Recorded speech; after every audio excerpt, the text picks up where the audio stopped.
saying, immerse me, yeah, yeah. Oh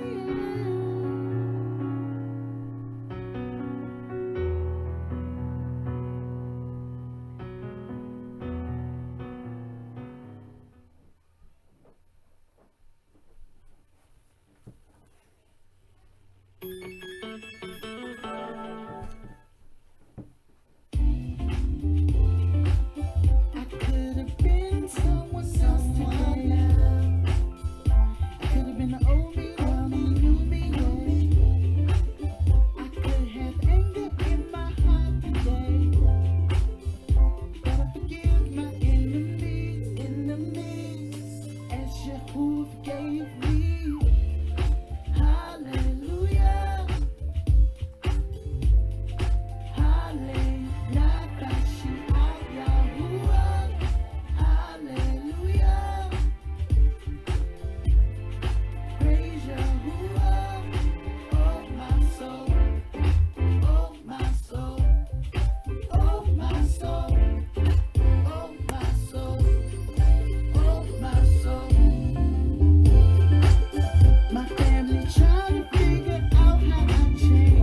for you. All praise be to Yahuah.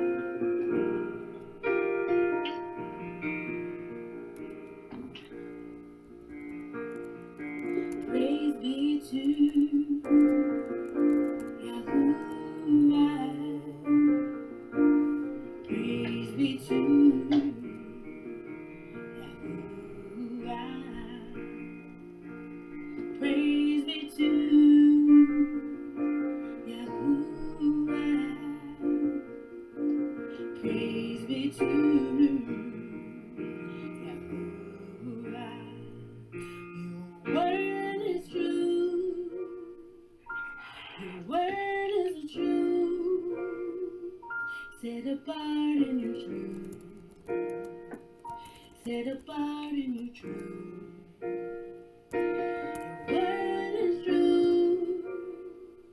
Your word is true. Set apart in your truth.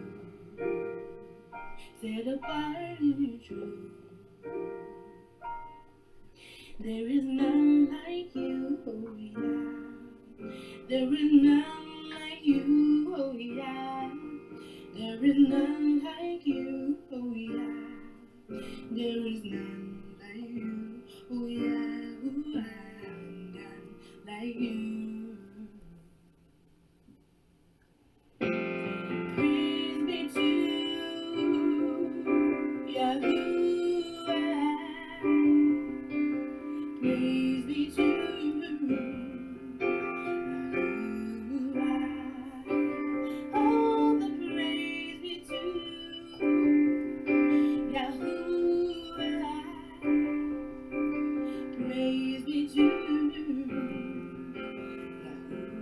Yahuah. Your word is true. Your word is the truth. Set apart in your truth. Set apart in your truth. Your word is true. Your word is true. Set apart in your truth. Set apart in your truth. There is none like you, oh yeah. None like you, oh yeah. There is none like you, oh yeah. There is none like you, oh yeah, none like you, yeah, none like you, oh yeah, none like you, oh yeah.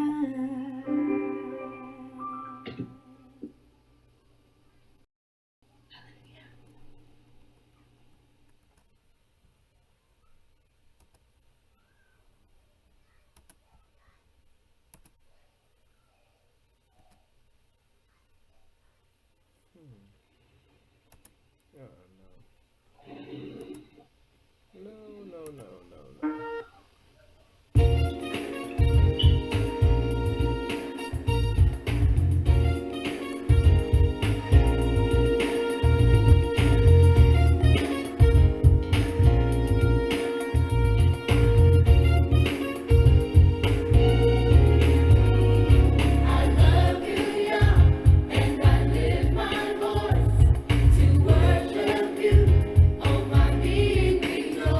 Take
Shalom to you all, Mashpaka. It is great to be here today, and it is great to see each and every one of you.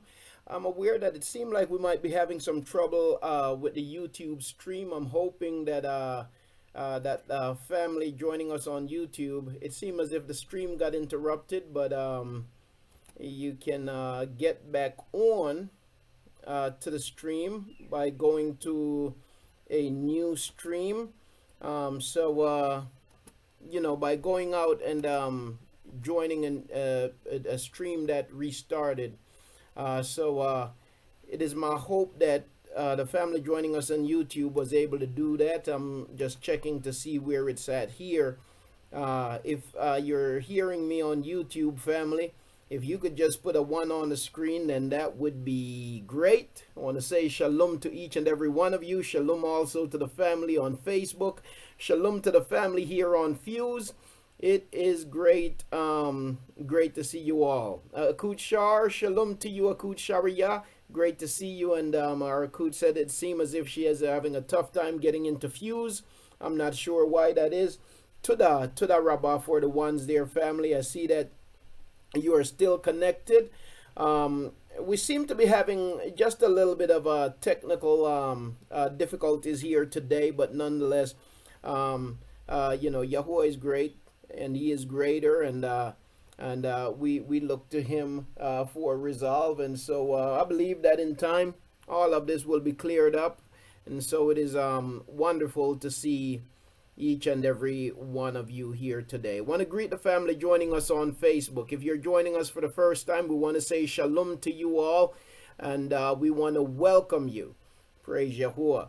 As we prepare to begin today, Mashpaka, we're going to be starting off with a little bit differently. We're starting off with a prayer from Habakkuk, the prophet Habakkuk. We're going to start off by reading Habakkuk's prayer to Yahuah. So that's where we're gonna start today. Then we're going to open up in prayer, and then I'm going to come back. We're going to greet the family, and then we're going to get into our study from the book of Mashaly, which is Proverbs chapter 14. And then after that, later on, we're going to go to our open mic session. That is where we'll open up the mics to any questions, comments, testimonies, and so on, and other information, family, that we will share. Also, keep in mind that we have immersion coming up, Yahuah willing, in the coming year, and we hope to keep that reminder going. And also, we had our first meeting in the middle of the week here. This week, we had our first meeting. When I say the middle of the week, I'm talking about from the perspective of the Gregorian calendar, on ROB, as we call it, ROB, acronym ROB, R-O-B, Repairers of the Breach. And we had a great meeting, and looking forward to the next one, which will be bi-weekly. So we're looking forward to getting into all of that, but we'll discuss these and other things a little bit later in more details. But for now, family, we're going to turn our attention to Yahuah's word. We're going to read Habakkuk's prayer to Yahuah from Habakkuk, the book of Habakkuk, chapter 3. And then we're going to open up in prayer, and then we're going to get into our lesson for today, and we'll continue from there. Praise Yahuah. Shalom to you all, Mashpaka. I'm going to share my screen with you, family. And so I'll be putting on screen our reading here as we prepare to go before Yahuah in prayer. And so I'll be sharing my screen with you, so you'll be able to read along. Habakkuk chapter 3 is where we are. And so just bear with me. Okay, praise Yahuah. Give me just a second. Let me get rid of some of the feedback that we're getting. Let's see if we can do that. Okay, praise Yahuah. Okay, halal hu Yahuah. Habakkuk chapter 3 is where we're reading from as we prepare to begin our fellowship here today. And it reads, a prayer of Habakkuk the prophet on Shigionoth, O Yahuah, I have heard your report. Shiganath is a mount in the land. O Yahuah, I have heard your report. I was afraid. O Yahuah, renew your work in the midst of the years. Make it known in the midst of the years. In wrath, remember compassion. Alua comes from Taman, and the set apart one from Mount Paran. Salah. His splendor shall cover the Shamayim, and his praise shall fill Arats. And the brightness is as the light. He has raised from his hand, and there is power hidden. Before him goes pestilence, and the burning flame goes forth at his feet. He shall stand and measure the earth. He shall look and shake the nations, and the ancient mountains are shattered. The age-old hills shall bow. His ways are everlasting. I saw the tents of Cushan on their sorrow. The curtains of the land of Madian tremble. Shall Yahuah burn against the rivers? Is your displeasure against the rivers? Is your wrath against the sea, that you ride on your horses, your chariots, and deliverance? You uncover your bow, the oaths of the rod of the word. Salah. You cut through Arats with what rivers? The mountains shall see you, they tremble. The storm of water shall pass over. The deep shall give forth its voice. It shall lift up its hands. Sun, moon shall stand still in their places. Like light, your arrows fly. Like lightning is your glittering spear. You step through the earth in rage. You thresh the heathen in wrath. You shall go forth to save your people, to save your anointed.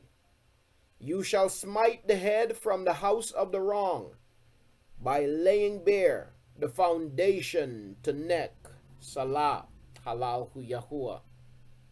You shall pierce with his own arrows the head of his leaders. They stormed along to scatter me.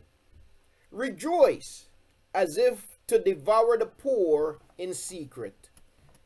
You shall tread the sea with your horses.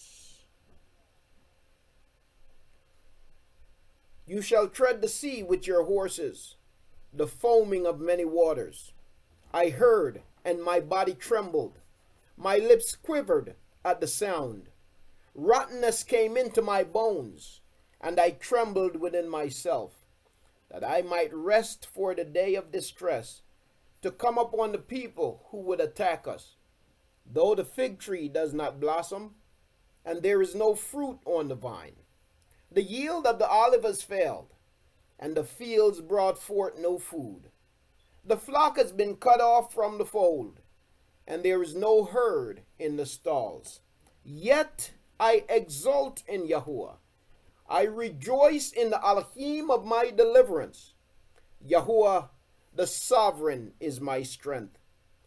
And he makes my feet like those of deer, and makes me walk on my high places, to the chief singer with my stringed instruments. Halal hu Yahuah. Praise Yahuah.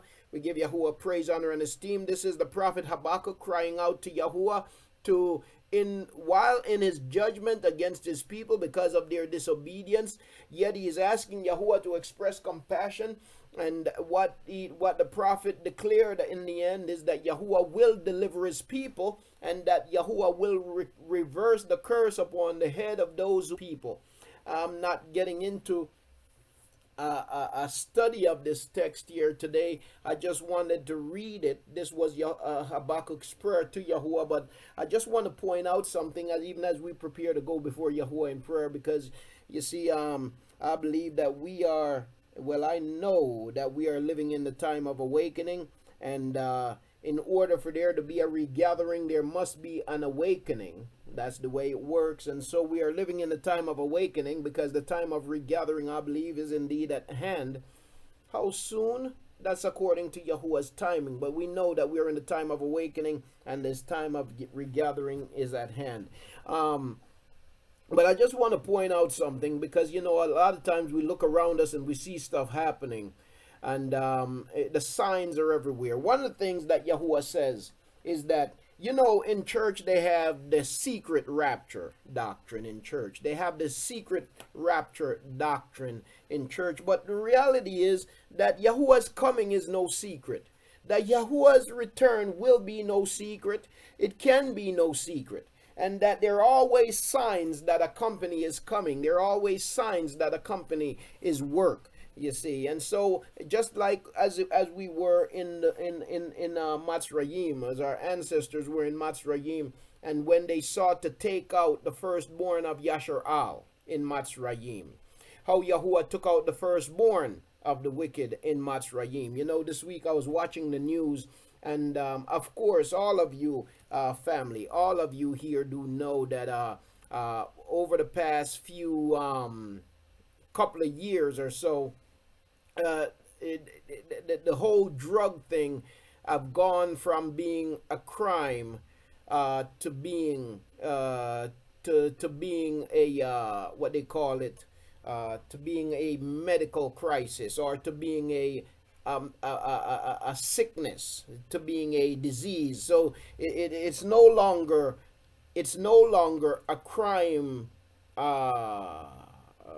At least from one perspective, it's no longer a crime that should be prosecuted to the fullest extent. It's no longer, from one perspective, it's no longer a war on drugs, but now instead it's a medical crisis.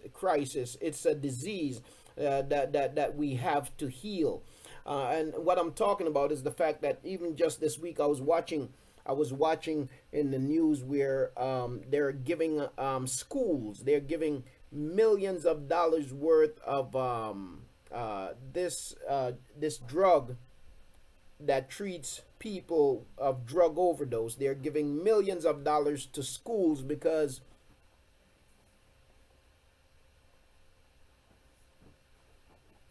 they're giving millions of dollars because hundreds of kids in schools in white neighborhoods are overdosing in school on drugs, on drugs, all kinds of drugs. And so they're giving millions of dollars to these schools to make sure that they have medication on hand, and they're calling it a whatever the word they use, an epidemic. They're calling it an epidemic, you see. But if anybody knows the history of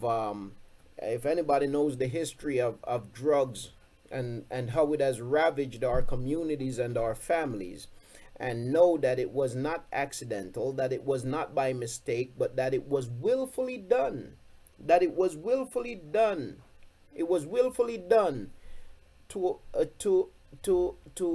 effect or to affect the firstborn of Yasharal. Okay, it was willfully done to affect the seed of Yasharal, to cripple the nation of Yasharal, to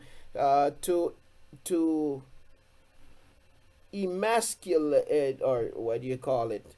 To destroy the men of Yasharal and the women of Yasharal, to destroy the family, right? And so what I see, family, is a reversal of the plague.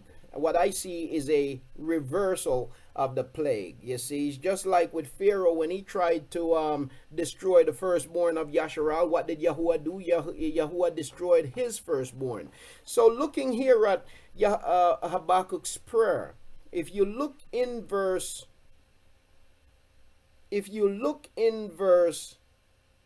12, beginning here in verse 12, I just want to point something out real quick. It says, "You step through the earth in rage. You thresh the heathen in wrath. Now look at verse 13. You shall go forth to save your people, to save your anointed. Now watch this. You shall smite the head from the house of the wrong by laying bare from foundation to neck. Salah. You shall go forth to save your people. Verse 12 says, you shall step through the earth in rage. You thresh the heathen in wrath. You shall go forth to save your people, to save your anointed. You shall smite the head from the house of the wrong by laying bare from foundation to neck. Salah. Think on that, is what he is saying. Pause. Think on that. You shall go forth to save your people, to save your anointed. And while you're doing this, you shall smite the head from the house of the wrong by laying bare from the foundation to the neck. Salah. So you see, this epidemic, I believe, is not by coincidence. But as a man sows, so shall he also reap. And you see, much wrong have been done to our people. And just as we are in the time of regathering, we're also in the time of judgment. And so we cry out to Yahuah, and even though there have not been any food in the stalls, even though the fig trees have not blossomed for the people, and even though the people have been oppressed and downpressed, Yahuah says the time is coming. That's what is spoke through his prophet. When I will make your feet like hinds' feet, like the feet of a deer. I will cause you to arise and climb upon the heights, you see, because your deliverance has come. Arise, shine, Yasharal, because your deliverance has come. And so these things are not by coincidence, and they're certainly not by accident. And it's worthwhile for a people to note that what a man sows, that he shall also reap. Just wanted to reflect on that a moment as we prepare to begin, and we want to give Yahuah praise, honor, and esteem for the work that he continues to do in the life of his people. And may Yahuah continue to awaken his people. May he give his people ears to hear, eyes to see, and a heart of understanding. And so we're going to turn our faces toward the set apart place of Yasharal here today, family, as we prepare to open up today. And oh, yes. Okay, I'm sorry, I didn't see that. Akut Joan, I just want to say congratulations to Akut Joan, who's on her way to her graduation. My wife told me, I didn't see it, but my wife told me that you received your what is it? Receiving her MBA, her and her daughter. You will be receiving your MBA today, and your daughter also. MBA in marketing. Praise Yahuah. I just want to say congratulations to you, Akut. Praise Yahuah. And yes, and their daughter will be receiving her MBA in accounting. And so we give Yahuah praise, honor, and esteem for that. Yahuah's people are truly a brilliant people. We have been told the opposite many times, but you see, it's not for us to believe that. It's not for us to take that on. And you know, as we were saying the other evening, as we were saying in our repairers of the breach meeting this past Wednesday evening, one of the things I don't remember if I said it in this way, but let me put it this way. Again, Yahuah, we're in a time of awakening. We're in a time of regathering. And as we saw from the book of Yakazakal, Ezekiel chapter 37 the other day, that as the awakening spring forth, then Yahuah begin to restore substance to his people. Okay, substance. Okay, substance. Success, because in order for you to be a nation, you need to be successful. There is no nation can be a nation without being successful. Now, in order to be successful, success does not happen by accident. Okay?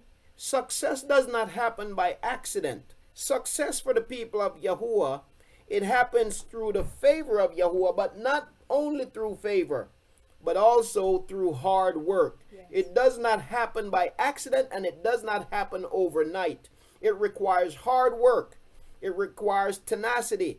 It requires commitment, you see.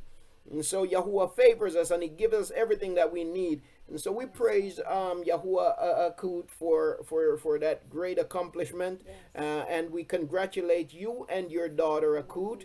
And we give Yahuah praise, honor, and esteem. May Yahuah just continue to barak you. Yes. And you know, just so you know, family, Akut Joan has a legal business that she operates, and that's something that as we go on, we'll talk about when we meet for the our Rob session, repairs of the breach sessions. We'll talk about that.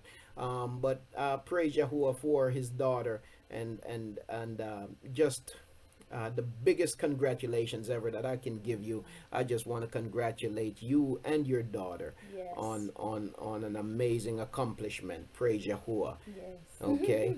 Praise Father.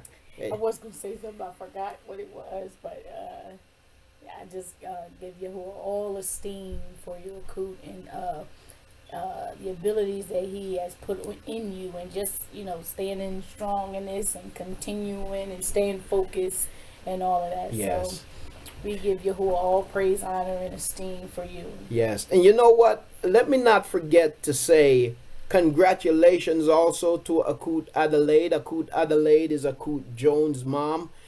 You see, okay. Yes. And you see, family, what we have to understand is that a tree is only as good as its root.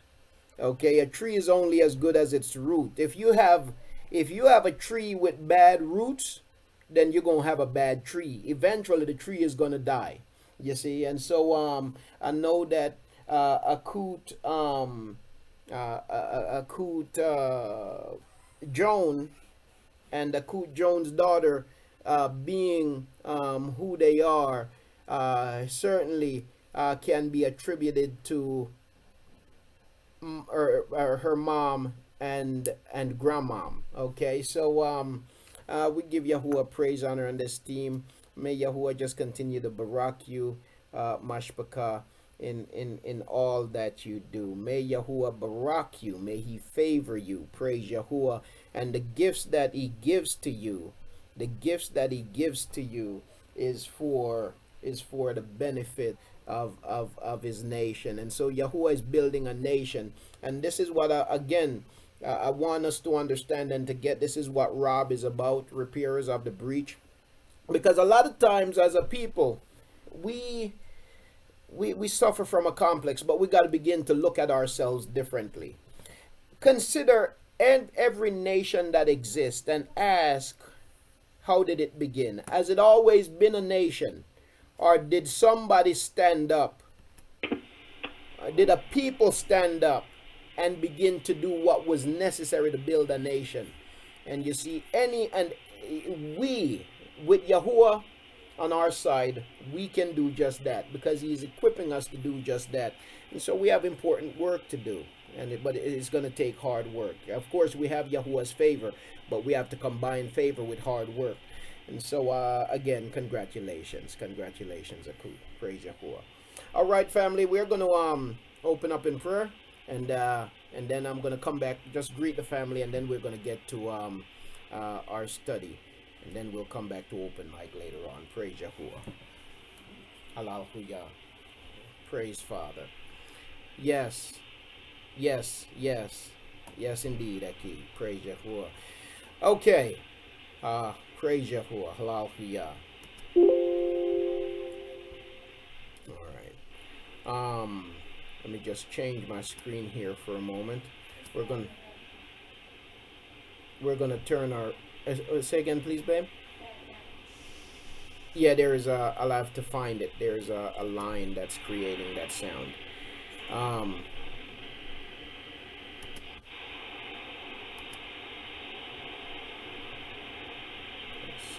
Sometimes phone lines tend to do that.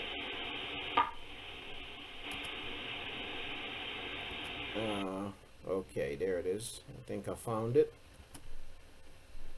Okay. All right, praise Father. So we're going to turn our faces toward the set apart place of Yahuah here today, Mashbaka. We open up in prayer. Hallelujah. Abba Yahuah, we thank and praise you for your great mercy and for your favor. We barak your great name, Yahuah. We'd say Tuda Rabbah for yet another opportunity to come together in your name. And as we come with thanksgiving and with praise. We thank you, Father, for giving the ability to our Akut Joan and to her daughter for mastering their studies. Father, you have favored your people, and you have given us great abilities, and over the years and through our captivity, because of our disobedience as a people, we have been made the tail and not the head. We have been set below and not above, and so Abba, so many things have come to us because of our disobedience as a people. But I believe that we are in a time where you are awakening your people, where you're once again looking upon your people, you smile upon your people, your favor is upon your people, and you arise and awaken your people. And so I pray that you would continue to barak and to keep. We say to the Yahuah for what you have done in our Akut's life. I thank you, Father, for the work ethic that you have given to her, and for that desire to achieve and to be successful for your purpose. And so, Abba Yahuah, we just praise and thank you for what you have done and for what you will continue to do. I ask that you would remember every household, every family here today, for those who struggle, Father, whatever the struggles may be. Abba Yahuah. Some of us suffer from and struggle with a feeling of that, so and so might be able to do it, but it's not for me. I can't accomplish anything. Some of us might suffer from the hood complex. When you sent your servant to him to anoint him as king, and he felt so so ill prepared and so not right for the job, and then there have been so many others. Gadaun, they call Gideon, when you sent your servant to him, Yahuah, to lead the battle against Madian, and he said that not me, I am not strong enough, I am not equipped enough, I am not smart enough. Abba Yahuah, you knew what you placed in him, and for many of us, you know what you have placed in us, and we just ask for your help to awaken us to that greatness that have been seated in us, Yahuah. I pray that you would raise us up for your esteem, raise up your nation, Yahuah. We look to you as a nation, we cry out to you. We ask, Yahuah, that you would help us to rebuild and to restore the whole ruins, the waste places, because that is your word concerning us, that we would rebuild the old ruins. And so, Father, help us not to be lazy, but may we be committed, and may we be hardworking, may we be dedicated to you and to your word and to your people. I pray, Father, that you would give us a desire for each other, to see the good of each other. And may we be selfless, Father, in our service to you. And so we ask that you would barak this time, barak this day, barak our Akut Joan and her family as they travel for this graduation ceremony today. I pray that you would just continue to barak them greatly and use them for your esteem. Barak every household represented here today. And as we open your word, I pray, Father, that you would feed us as only you can. In Yahusha's name, amen. Praise Yahuah. Hallelujah. Praise Father. Well, family, I want to take a moment to greet the family. I'm going to start out here on Fuse. I want to say shalom to my Akut Yariyah. Shalom, shalom to you, Akut. Greetings to you in the name of Yahuah. Great to see you, Akut. I got your message, and I intend to give you a call tomorrow. maybe even this evening. Also want to say shalom to my Aki Yahukanan. John, greetings to you, Aki. Great to see you as always. Akut Amuna, greetings to you, Akut Amuna. And by the way, before I go any further, let me just take a moment to apologize. I want to apologize to Aki Alan Yahu. Aki, earlier, the microphone was open and we heard your voice. You know, you and you were having an exchange of conversation, and we, my wife and I, we giggled, not because we were laughing at you or laughing at the conversation. And I don't know if Aki is hearing me, but Akut, if you would, Akut Yisrael, if you'd pass this on for us. But it's always nice to hear some other voices on the other end, and that's why we laughed there, giggled. Wasn't laughing at the fact that we heard our Aki, but it was delight. It was a delight to hear. So we truly meant no offense whatsoever, and I want you to understand that. Okay. Again, I want to greatly apologize. Okay. But no offense was intended. All right. Tada Akut Amuna. Also want to say shalom to Yahuah, my Redeemer. Also to my Aki Matatyahu Ki. I saw a little bit earlier, didn't get a chance to respond, but I saw a little bit earlier that you had a comfortable flight. And so we praise Yahuah for that he has brought, he has taken you safely. Praise Yahuah. And also want to say shalom to, and glad that you're able to join us, you know, even all the way from Afghanistan once. Are you in Afghanistan now? I forget the details. You told me just on Wednesday, and I forget where it is that you would be headed. I think it's Afghanistan. Right.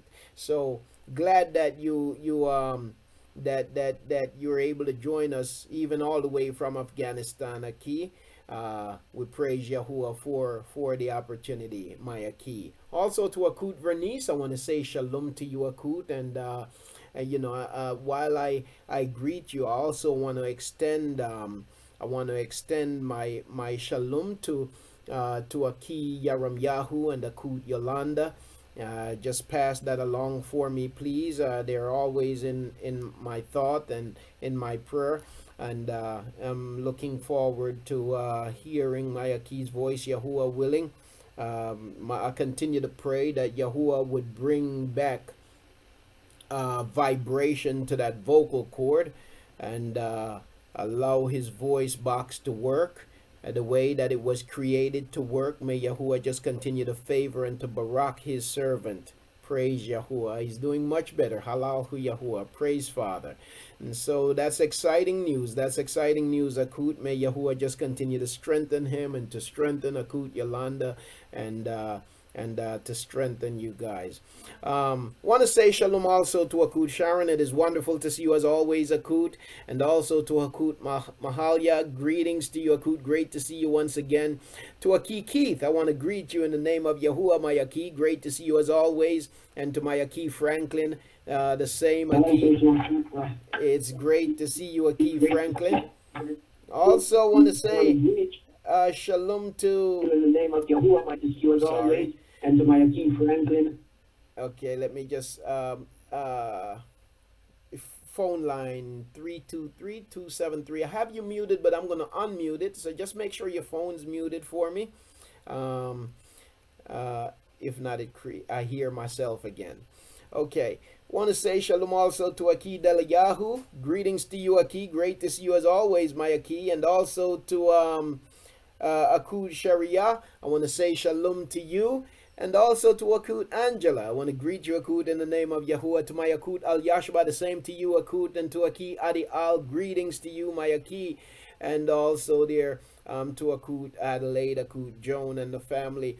Also, want to greet the family joining us via telephone to Akut Mac. I want to say shalom to you, Akut Mac. It is wonderful to see you, Akut, and to my Aki Dani Al. Greet you, Aki, in the name of Yahuah. To my Aki, praise his name. Wonderful to see you as always, Aki. Greetings to you in Yahuah's name. And also want to greet Akut Carmen. Great to see you, Akut. And want to say again, shalom to my Akut Yisraela. It is great to see you. And also to Akut Jeanette. Greetings, Akut Jeanette. To all of the family who are listening, whose names are not represented on the screen, I want to greet you in the great name of Yahuah. Shalom to you all, Mashpaka. Wonderful to share in this fellowship with you today. I want to turn my attention for a moment here to Facebook and to YouTube, and I want to greet the family listening there on Facebook. To each and every one of you, I say shalom. Wonderful to have you join us today. To Akud Sherry, I want to say shalom to you, and just everyone, and Akud Shar, a lot of the family that are, some of the family are listening on multiple devices from multiple locations. I want to say shalom to each and every one of you. To Pelaya, Michaela, Yasher Al, to you and your Bayat, I want to say shalom. Greetings to you in the name of Yahuah. To my Aki, Edward, King Ed, it is great to see you as always, Aki. Shalom to you. To Kayla Daly, I greet you in the name of Yahuah. To my Akud Sharia. And also, who else do we have on YouTube? To all of the family there on YouTube listening, whose names may not be represented also on the screen, we want to greet you in Yahuah's great name. To my Aki M. Harrison, to you and to your Bayat, to your house, Aki, I say shalom. Also to Rayma 8, greetings to you as always, Rayma. And to Praise Yahuah, the same to you, greetings, Praise Yahuah. And who else? Catherine, Akud Catherine. Greetings to you, Akud Catherine. To Akud Rachel, Ya Yisrael, greetings to you, shalom. We want to welcome you warmly. And to Akud Dolores Ramirez, want to greet you, Akut, in Yahuah's name. We welcome you. Glad to have you, each and every one of you, family. To Akut Taleshia Houston. I'm sorry, I have a little bit of a accent issue here, so I don't want to mess up any names, but I just want to welcome you, family. It is great to see each and every one of you. Also, let's see, who else did we miss? All right, I think we've covered everybody whose names are represented. Family, it is great to see each and every one of you. We're looking forward to having a wonderful fellowship in Yahuah's word today, and also among one another. We do look forward to when the mics become open and we can hear one another's voice, because I come to this room each week not to hear myself speak. I come to hear from Yahuah first and foremost, to be encouraged by his word, but also to hear you and to be encouraged by your voices and by your presence. And so we give Yahuah praise, honor, and esteem for this opportunity as always. Now what we're going to do is we're going to be turning our attention to Yahuah's word. We're going back to the book of Mashaly, the book of Proverbs chapter 14. After we go through it is okay, let me see if I can figure out why that is, family. Bear with me. Let me. Yes, go ahead, Aki. Excuse me, okay, I just want to say shalom to everybody. Yes. And good evening to Yahuah. Praise Yahuah. And I was also thankful for the mind He's given us come up into greatness, yes, through obedience, through seeking Him and putting His word first. So I'm just thankful for that, you know what I'm saying? Hope everything well, everybody. Shalom. Praise Yahuah. Aki, I haven't heard your voice in a while, Aki, and it is truly great to hear you. It's great to hear you, Aki. I'm trying to figure out why my voice would be going in and out, so bear with me as I work on that. I hope that it gets better as time as time goes by here. But that was Aki Danny Al. For any of the family who don't know, that's Aki Danny Al. Greetings to you. Yes, tell them we say hi, and to those babies, hello too. Yes, yes, Maya Shah. You probably heard her there, Aki. She wanted to say hello to you and to the babies also. Yeah, some beautiful daughters. And so greetings to you, Aki. Great to hear you. Shalom, cool. Shalom. Praise Yahuah. To everybody else that's saying shalom to me also, baby. They can't hear me. Tell them when I say shalom. Yes, Maya Shah says shalom to the entire family. Shalom. Okay. All right. So hopefully this issue of me going in and out goes away prayerfully. May Yahuah give us favor in that. Another thing I want to say very quickly as we prepare to go to our lesson. I hope it's not too much of a strain on the computer, but I intend to open up another venue also for broadcast when we come together for fellowship. And so I'm going to be creating a Ustream stream. I'm going to be creating a Ustream stream. So because the intent is to try to reach as many people as we can, right? For Yahuah. And so where we have that capability, we intend to utilize it. Okay, so not only will we be streaming live via Facebook and YouTube and Fuse, but also perhaps by next week, the next time we assemble, we will be streaming via Ustream.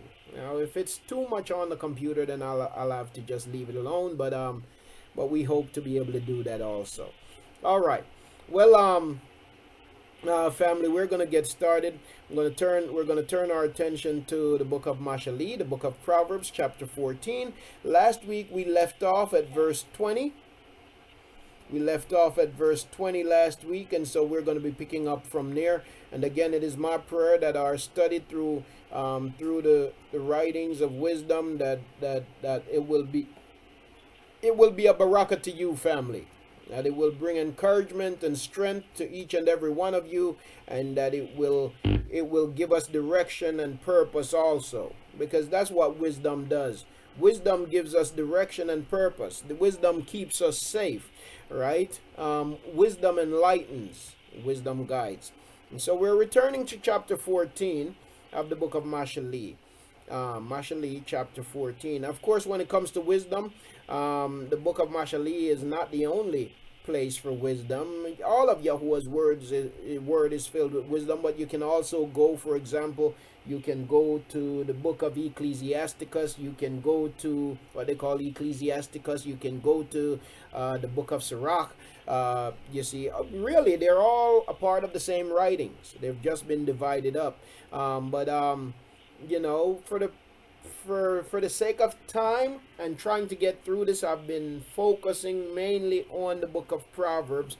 But we have in the past gone to some of those other writings, and we intend to do so even as time goes on. Okay, so we do look forward to doing that. I'm just trying to find real quick before I go any further, trying to silence that she sound we're hearing. Okay, try to make it a little bit easier on your hearing. Okay, all right, so I'm gonna go ahead and share my screen so that we all can see. I'm breaking. You know what, is anyone else am I going in and out, breaking up for anyone else, family? I'm trying to figure out if it's okay. Yes, Akud Sharon, I'm breaking. So for some of the family I am, for others I'm not. For a lot of people, Yeah. you think I should turn this on? Think it's this? You could try to see if I got too much going on the network.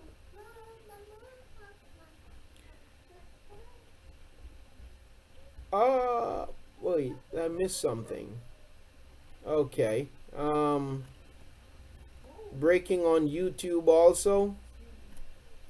Oh, Akut Israel, her granddaughter graduated the military. Is that it?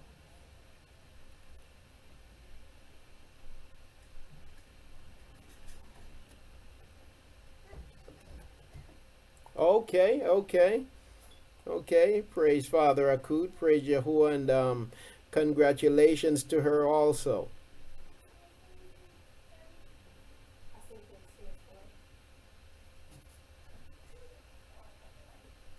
All right, let's see.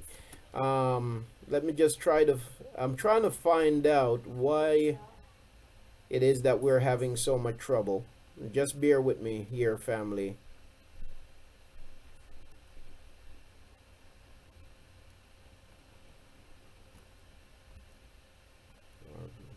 Okay. Ha. Okay.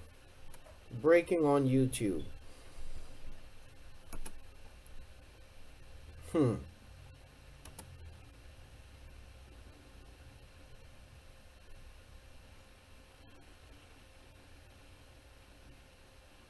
Okay. Um, just checking to see. Okay, I'm still breaking. Family, I do apologize for the poor quality, poor broadcast quality. Doesn't seem as if there's much. I checked my settings. I checked my settings and everything seemed to be what it's supposed to be. And so with that, there's not much more that I can do. I just pray that Yahuah um, gives us favor as we continue. All right. Okay. Now, let me just check to see on YouTube. Family, are you seeing my screen on YouTube? When I switch screens, are you seeing that? I believe you should be. I just want to make sure. So YouTube and Facebook. Just want to make sure that you are seeing my screens as I switch from screen to screen. And that's important so that I know that you are seeing the scriptures.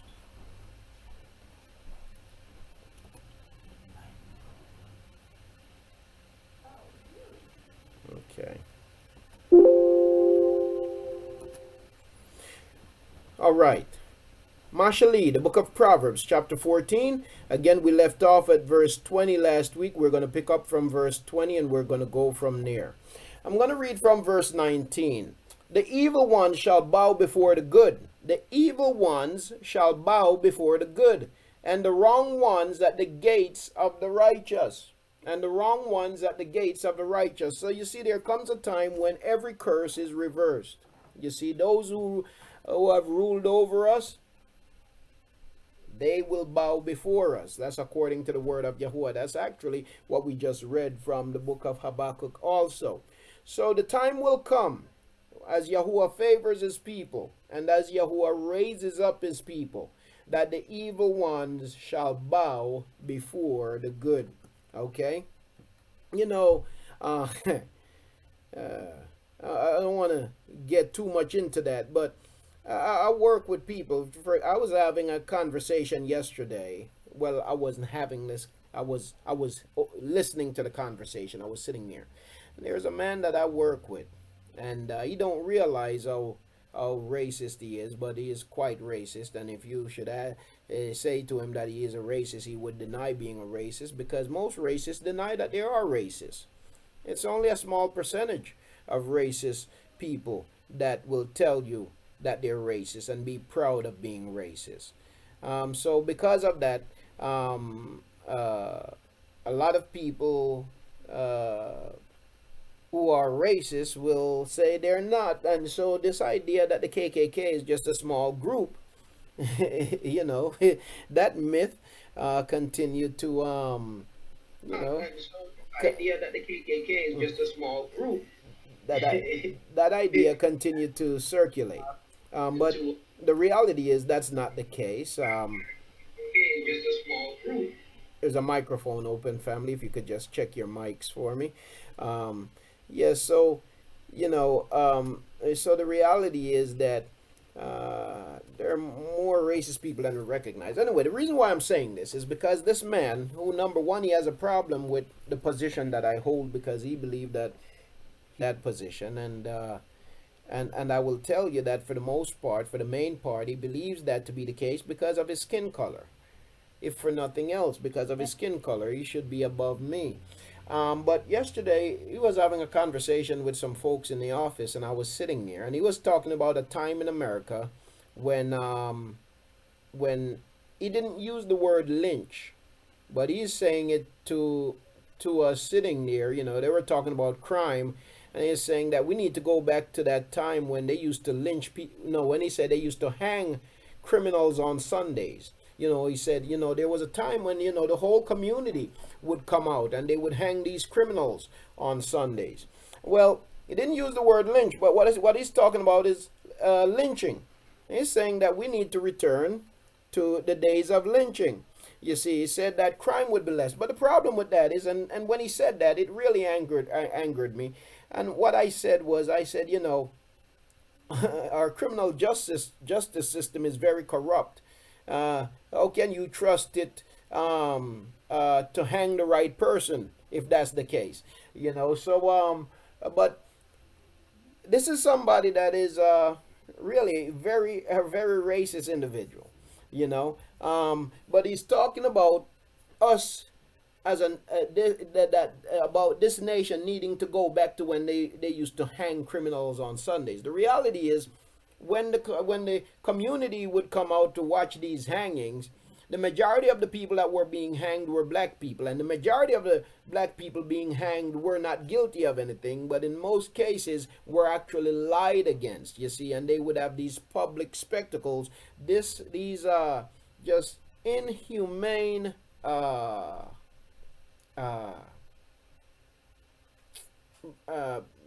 brutality. And it would be, the people who gathered to watch them would be so excited. But nonetheless, what's happening, family, is that, so there was a time when the wicked ruled over us greatly, but now Yahuah is turning the tables, and now what's happening, that's why you see, and I'm not here to talk politics here today, but I've just got to say this.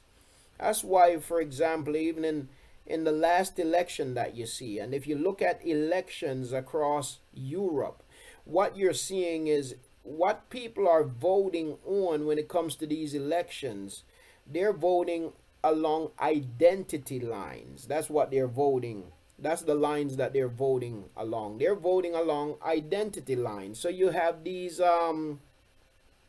what you would call whatever they want to call themselves, pro, you know, they call them pro-American, which what they're saying is pro-white, or pro-French, or pro-whatever, these groups. And what they're doing is they're trying to hold on to white supremacy. And the reason why that is becoming necessary, where that is the thing that speaks to people, because when somebody say we're going to make America great again, they're saying we're going to make America white again. And we know what that means. And people, a lot of people are drawn to that because they feel as if they're in decline. Okay, and so votes that are being cast is all about identity. It's trying to hold on to our position of power, you see, from a racial perspective. Okay, now the reason why that's happening is because, again, the system of the wicked is in decline. The reason why it's happening is because the system of the wicked is in decline. And that's what Proverbs chapter 14 right here is talking about. The system of the wicked in decline. Okay, so verse 19 says, the evil ones shall bow before the good, and the wrong ones at the gates of the righteous. The evil ones shall bow before the good. The evil ones, the ones that were strong, they will come to a place of weakness where they will bow. You see. And the wrong ones, they will bow at the gates of the righteous, the gates of the set apart. The poor, by the way, when we talk about righteous, I also have to put that in its right perspective. Because when we talk about righteous, the word righteous, as you see it in the Bible, is a Christian infusion. It's a Christian terminology, and it takes away from the intent of what is being stated. You see, when you see the word righteous, you get this universal view. You get this universal idea of any and everybody. But the scriptures were not written to any and everybody. We must understand that.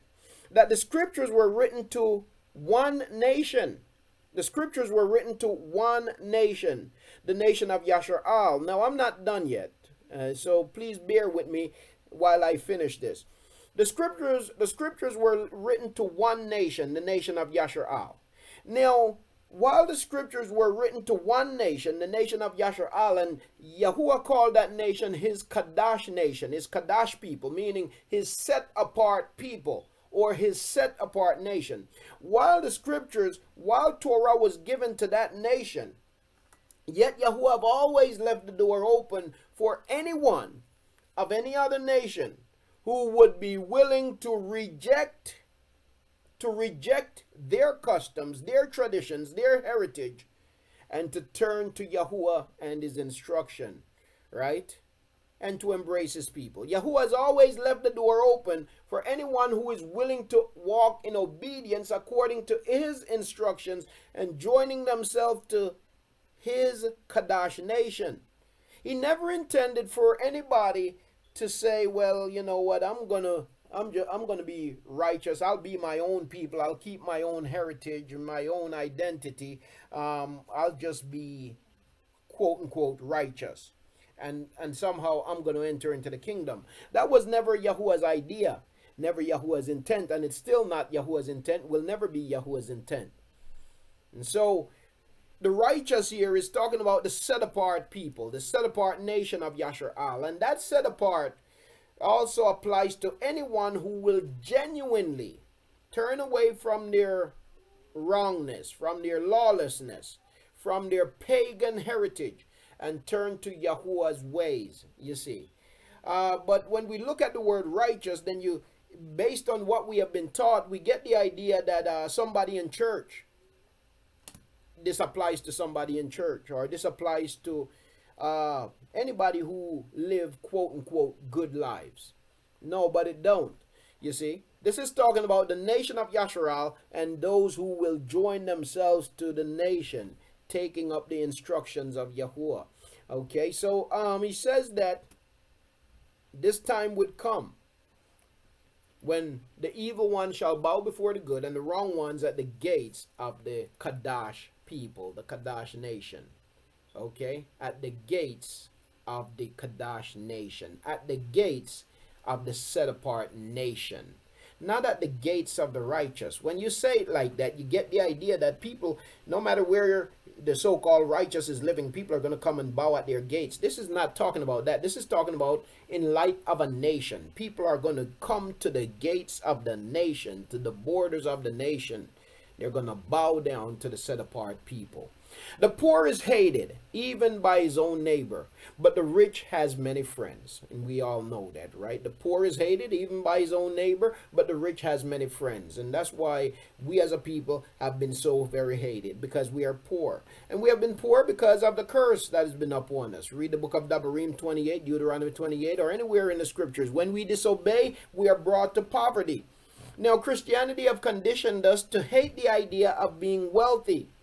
Christianity have conditioned us, some aspects of Christianity have conditioned us to hate the idea of being wealthy, some aspects of Christianity.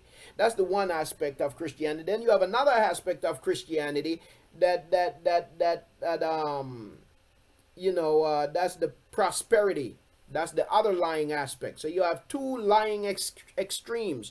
One lying extreme says that the way you're going to make it into heaven is to sell everything that you have and be poor, live a life of poverty.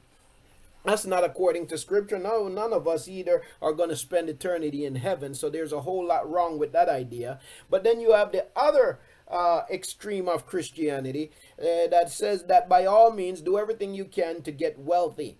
You see, and that too is not according to Scripture. But it has always been Yahuwah's intent for his people to prosper and for his people to be wealthy. He says that if we walk in obedience, that we would lend and not borrow, that we would be the head and not be the tail, that we would be above and not beneath. You see, so it has always been Yahuwah's intent for us to be a people who prosper. It has always been Yahuwah's intent. But the problem I find with a lot of our people is some of us are still under that Christian mindset that no, we must suffer. We must always suffer and we must always be in lack. We must always be in need. But that's not the case. Now, why do we as a people have wealth to begin with? Number one, the way that Yasharal treats wealth would be different than the way that the other nations treat wealth. Because Yasharal society is not based upon, for example, the American system of social system. What they call it? What they call this society that we live in? What is it called again? Oh boy, how can I? Yeah. Well, let me go to the chat. Somebody help me. Capitalist. Yes. The American system of government is a capitalist system. Okay? It's a capitalist system. And what does that mean? What does that mean? What does a capitalist system do?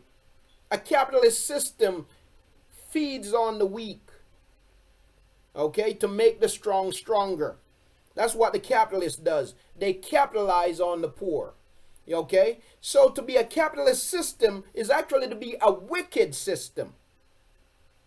Okay? To be a capitalist system is actually to be a predator. You see? That's what the capitalist does. The capitalist has no moral compass. The capitalist believes in success at all cost. It doesn't matter how many people it takes for you to destroy. As long as you are successful, you are a hero. That's a capitalist system. That's not Yahuwah's system. You see? That's not Yahuwah's system. In Yahuwah's system, everybody is taken care of. In Yahuwah's system, everybody is cared for. And everybody has a responsibility. And know their responsibility to contribute to that system. You see, everybody has a responsibility and knows their responsibility to contribute to that system. In Yahuwah's system, Yahuwah says if a man don't work, he don't eat. And Yahuwah's system also says that where you have people who are unable to take care of themselves, then the strong must take care of the weak. That's Yahuwah's system. You see.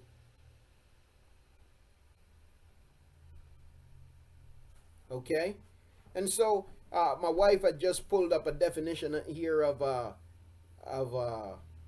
capitalism.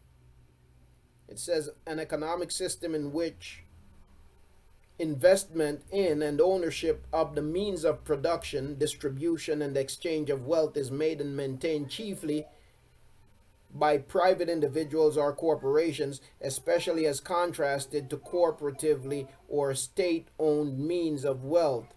Origin of capitalism expand. So this is a pretty way of putting it, but you don't get the true definition of capitalism. So basically what it's saying is a capitalist system is a system in which it leaves it up to individuals to manage wealth, right? To manage their own money is what it's saying. And that's a good thing. But it don't give you the full picture. Because in that kind of system, it's a dog-eat-dog world. You see?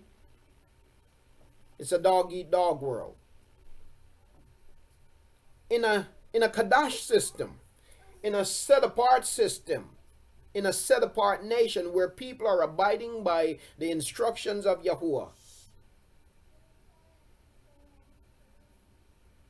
then the wealth of the nation,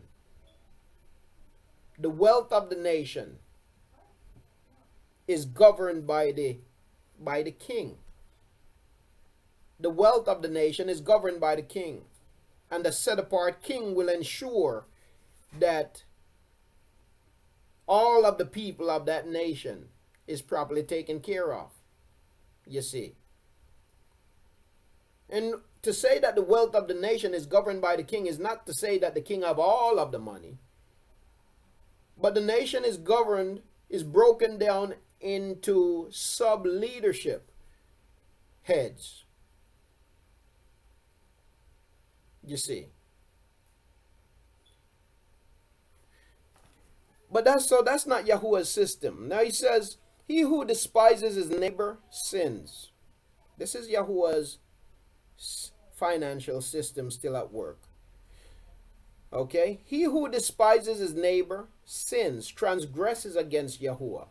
What does it mean to despise your neighbor? If you see your neighbor in need and you turn a blind eye, you despise your neighbor. You hate your neighbor. Okay? If you hate your neighbor just for petty foolishness, then you transgress against Yahuwah. He who despises his neighbor sins, transgresses, but he who shows favor to the poor, he is Baruch. He who shows favor to the poor is Baruch. So Yahuwah encourages us to be mindful of one another's needs. Okay? Yahuwah encourages us to be mindful of each other's needs. He didn't encourage us to be no capitalist. You see. He encourages us to be mindful of one another's needs. Now he says, do not those who plan evil go astray, but kindness and truth are to those who plan good. Do not those who plan evil go astray, but kindness and truth are to those who plan good. Okay, do not those who plan evil go astray. Absolutely. We sit all day long and all we're doing is planning evil, trying to scheme on how we're going to get over instead of planning good. We have a responsibility to plan, family. We have a responsibility to plan. Again, that's another area in some cases Christianity has messed us up as a people. Because somehow we think that it's actually a sin to plan. You see. Somehow we think that it's to plan means that we don't trust Yahuwah. To plan means that we're relying on our own selves. And that's not true. There is an expectation of us to plan. You see. We plan.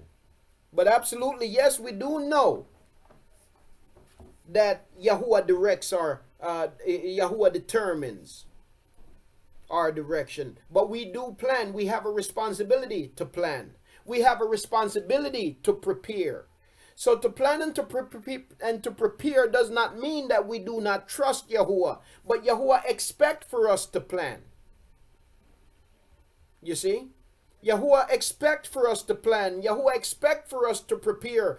Yahuwah expects for us to do these things in order that we might be a barakah to our people, to our nation, to those that He has placed in our path. And so we have that responsibility. We have a responsibility to plan. We have a responsibility to prepare. Okay? And that goes across the board concerning anything. You see, when I go to bed at night, I plan. When I go to bed at night, I plan. You see. I make a plan for when I go to sleep.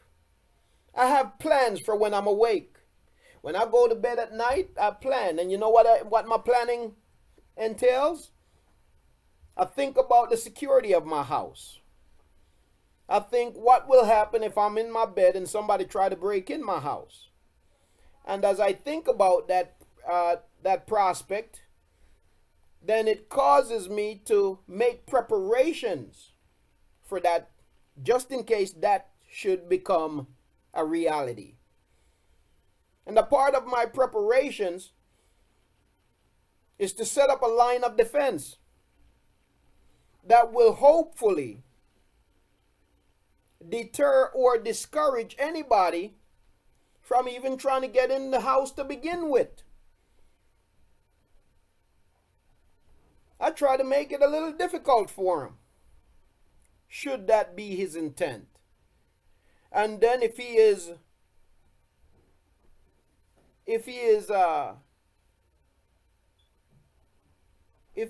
insistent enough to get in, then I have to think a little bit further than that also, and I got to plan a little bit further.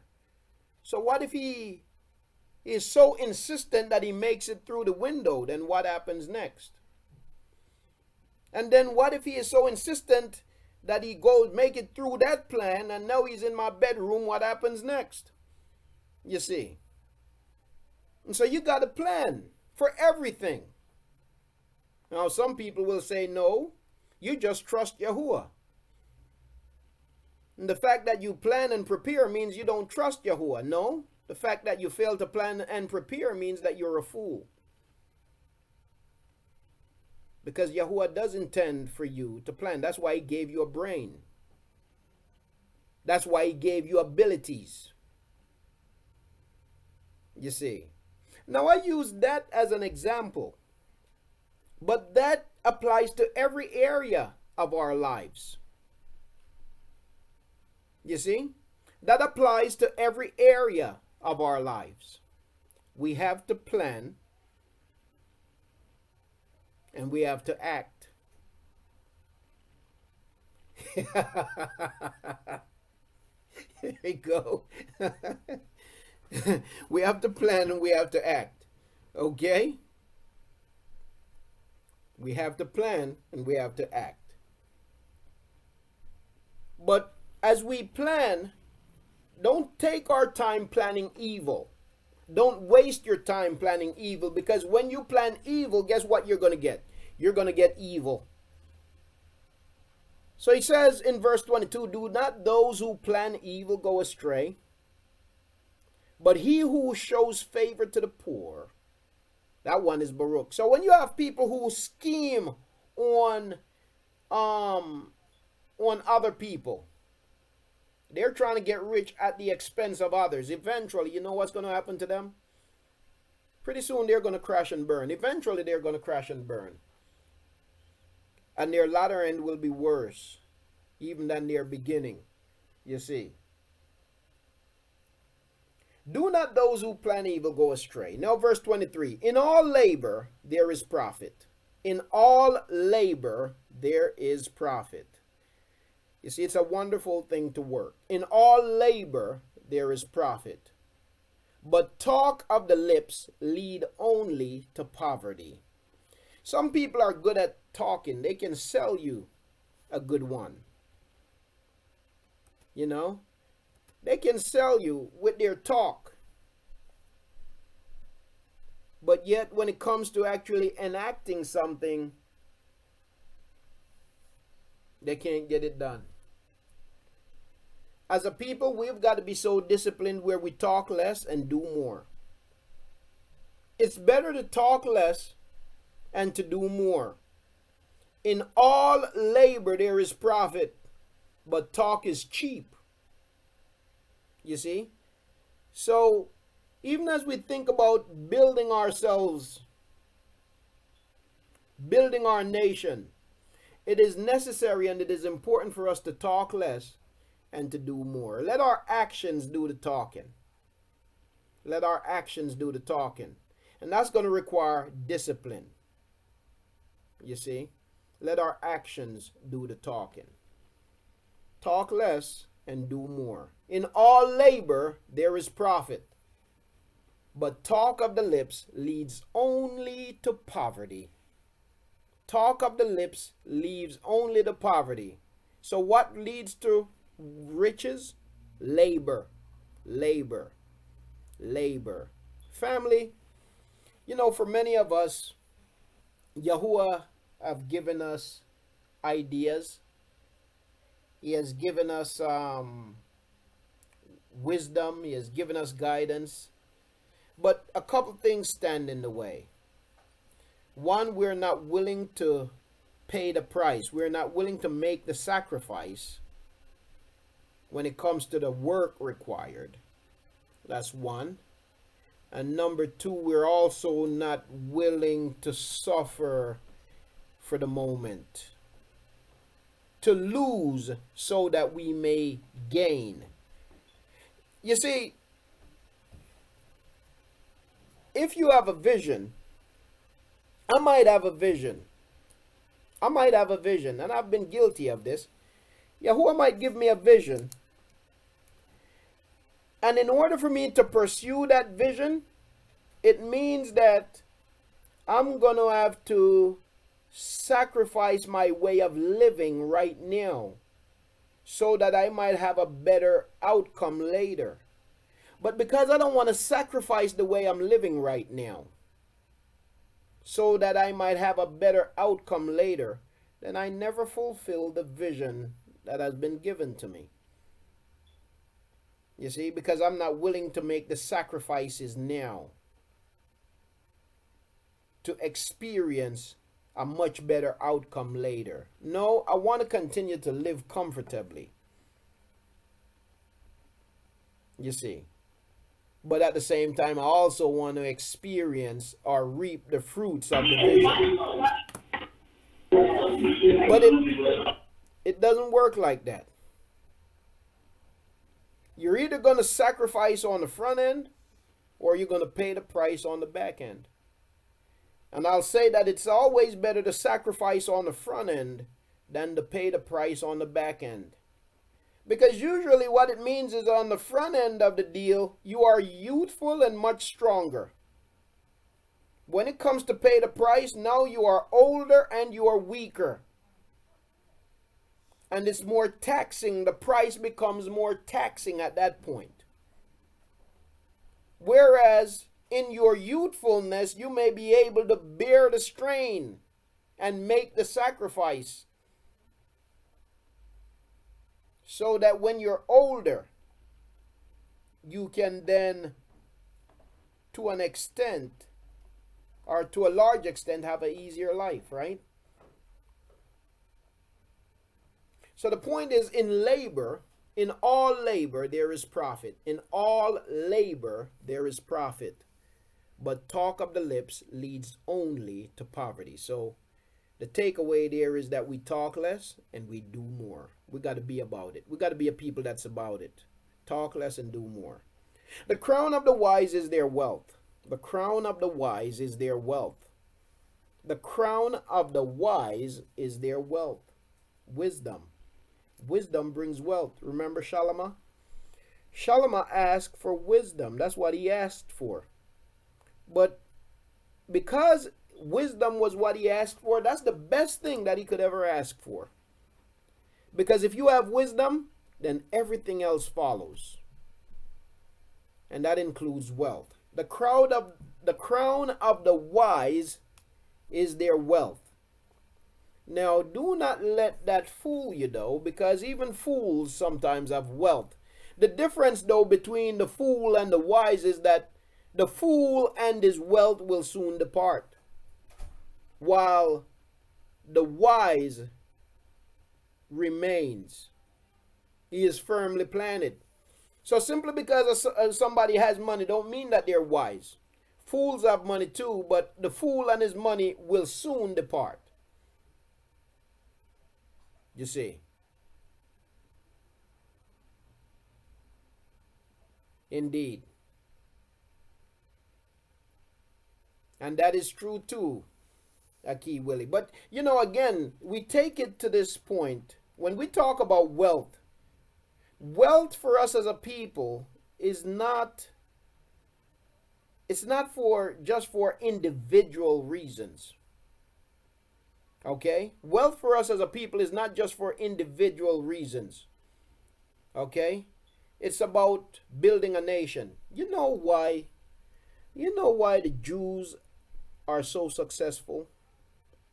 Because they don't function as individuals. They function as a nation. The Jews.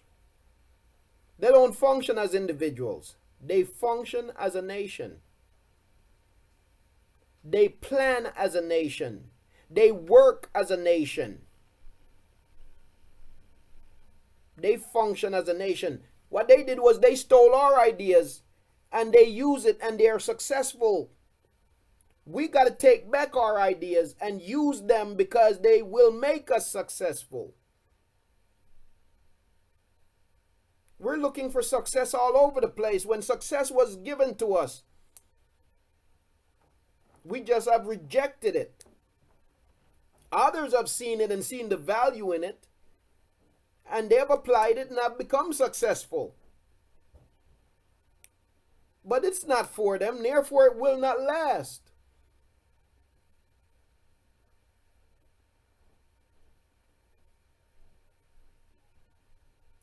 So when we talk about wealth and applying the principles to gain wealth, number one, we have to understand that this is not for selfish reasons. It's not for selfish ambitions.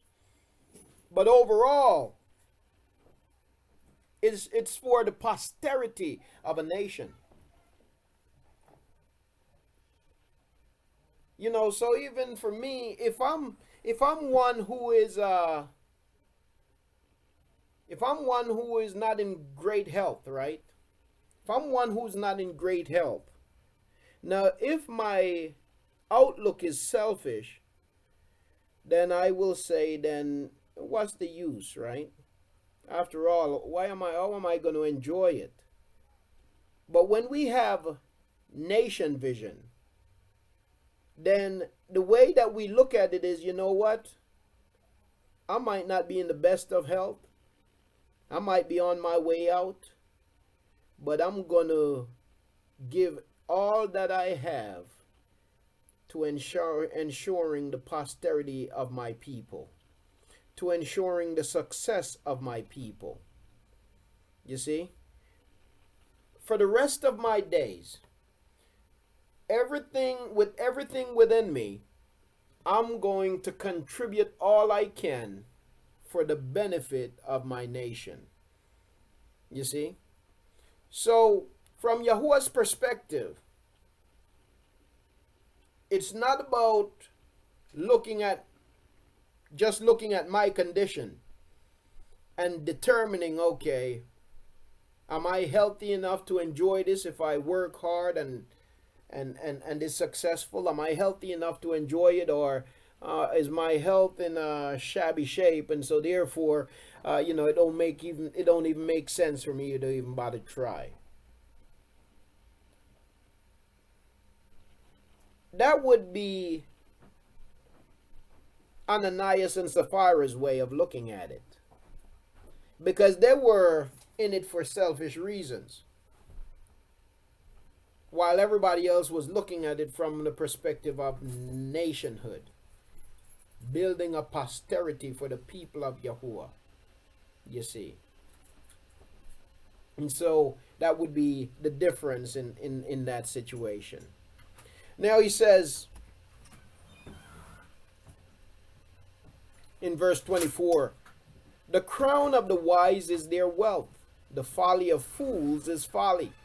The crown of the wise is their wealth. The folly of fools is folly. Okay, the folly of fools only bring more folly. A true witness saves lives, but he who breathes out lies is a betrayer. A true witness saves lives, but he who breathes out lies is a betrayer. We got to be true witnesses in every situation, right? Bottom line. Verse 27, the fear of Yahuah is a fountain of life, to turn away from the snares of death. The fear of Yahuah You know what? I'm sorry. Let me back up a little bit. Verse 26. In the fear of Yahuwah is strong trust, and his children have a place of refuge. In the fear of Yahuwah is strong trust, and his children have a place of refuge. So when we fear Yahuwah, what that implies is that we have strong trust in Yahuwah. What it implies is that we truly believe in Yahuwah. When we fear Yahuwah, it implies that we truly believe in Yahuwah. Listen, you're not going to fear someone who you do not think exists. You're not going to fear something that you do not think exists.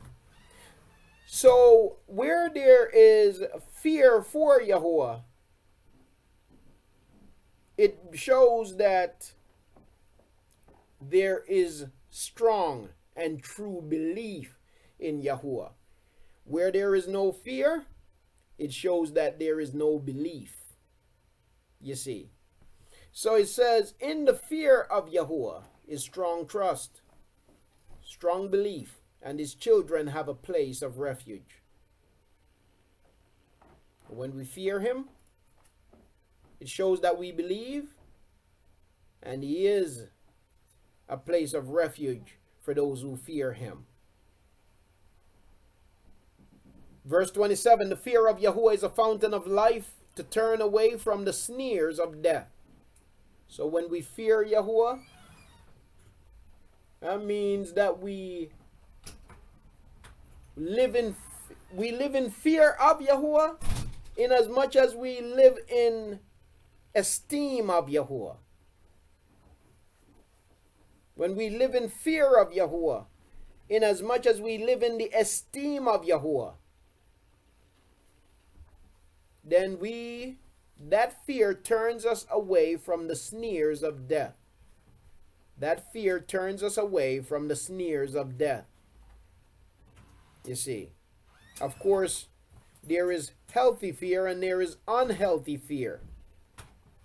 Some people can develop an unhealthy fear of Yahuwah. And they're so unhealthily fearful that they begin to make up stuff. They begin to make up their own instructions, own rules, and begin to even try to put them on other people. And in that there is no joy in serving Yahuwah. But yet we can serve Yahuwah in true fear and yet be joyful in serving Yahuwah. Or we can serve Yahuwah out of unhealthy fear that leads us to making up our own instructions, our own Torah, pretty much like the scribes and the Pharisees in many cases, and it takes away from the joy of serving Yahuwah. You see? And he says that the fear of Yahuwah is a fountain of life to turn away from the snares of death. In a multitude, verse 28, in a multitude of people is a king's splendor, but in the lack of people is the ruin of a prince. In a multitude of people is a king's splendor, but in the lack of people is the ruin of a prince. You see, so a king, the point there is that a king is only as strong as a king is only as strong as the multitude of his subjects. A king is only as strong as the multitude of his subjects. A king is only as strong. We're not talking about Yahuwah now, but an earthly king is only as strong as the size of his nation. You see, if you have a king with just a tiny kingdom, a small number of people, that king will be overrun pretty quickly. A king is only as strong as the multitude of his kingdom, his subjects. Verse 29, he who is patient has great understanding, but he who is short of spirit exalts folly. He who is patient has great understanding, but he who is short of spirit exalts folly. What another way of putting this is that a person who is short-sighted, they don't see the big picture. You know, a lot of people get frustrated easily because they want to see everything. They only see things short term. You see? They can only see, they can't look and see ahead. Yes. They can only see things that's close to them, and if it's beyond their line of sight, then oh, it's bleak and it's doom. You see, people make decisions. People who lack wisdom and who lack patience will always end up making the wrong decision. When you lack patience, you will always end up making the wrong decision. Because you're nearsighted, and because you're nearsighted, now you want everything instantly. You want to see it right in front of you. You don't know the value of building something gradually and consistently. You cannot see the big picture, you see? And so you will never get anywhere. In whatever we do, we have to be able to see the big picture. We've got to be strategic in our thinking. We've got to be strategic in our actions. Whatever we do, we've got to think about it from a futuristic perspective. How does my actions today affect me, let's say 10 years from now, 20 years from now, 25 years from now? How does it affect me? How does it affect my people?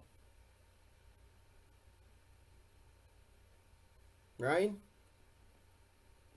You see, anything that is good and lasting, it's going to take time.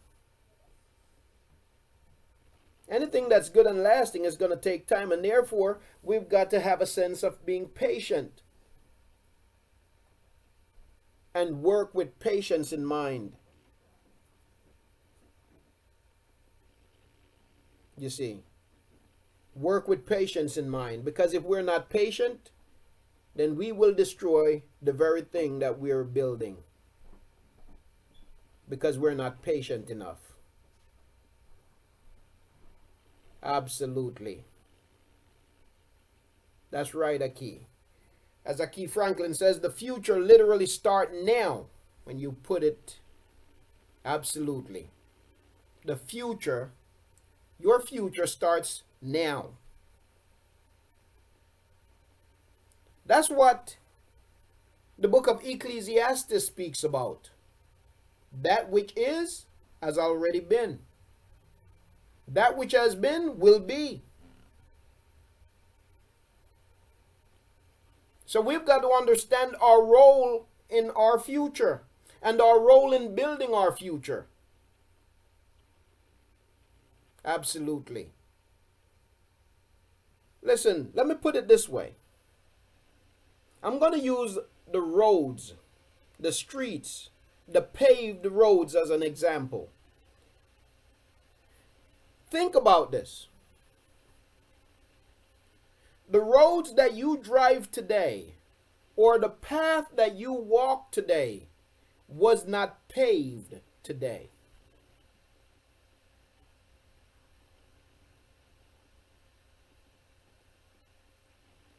You can't walk a road or drive a road that was paved in the now.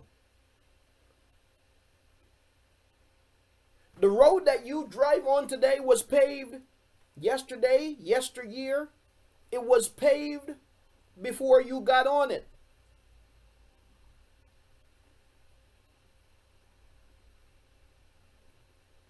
If you're a trailblazer, then you're the one building the road. But you are, and later on you will become one of those who uses the road, who commute on the road. Go ahead. If you're a trailblazer. But for most people who only use the road, they don't blaze the trail. The road that they travel on wasn't paved today. It was paved years in advance. So if I want to go from New Jersey to California, if I want to drive from New Jersey to California, how do I get there? I get there because somebody actually plotted my future. Because it was sometime in the past that they laid the roads that would take me from New Jersey to California. And now here it is, sometime in the future, I'm able to drive from New Jersey to California.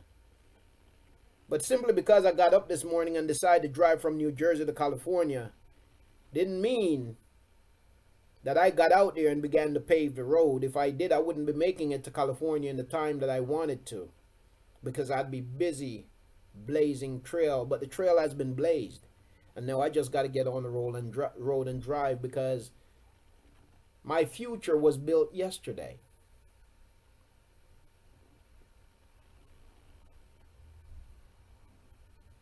You see, I do understand, Akut, and I've been in that same place.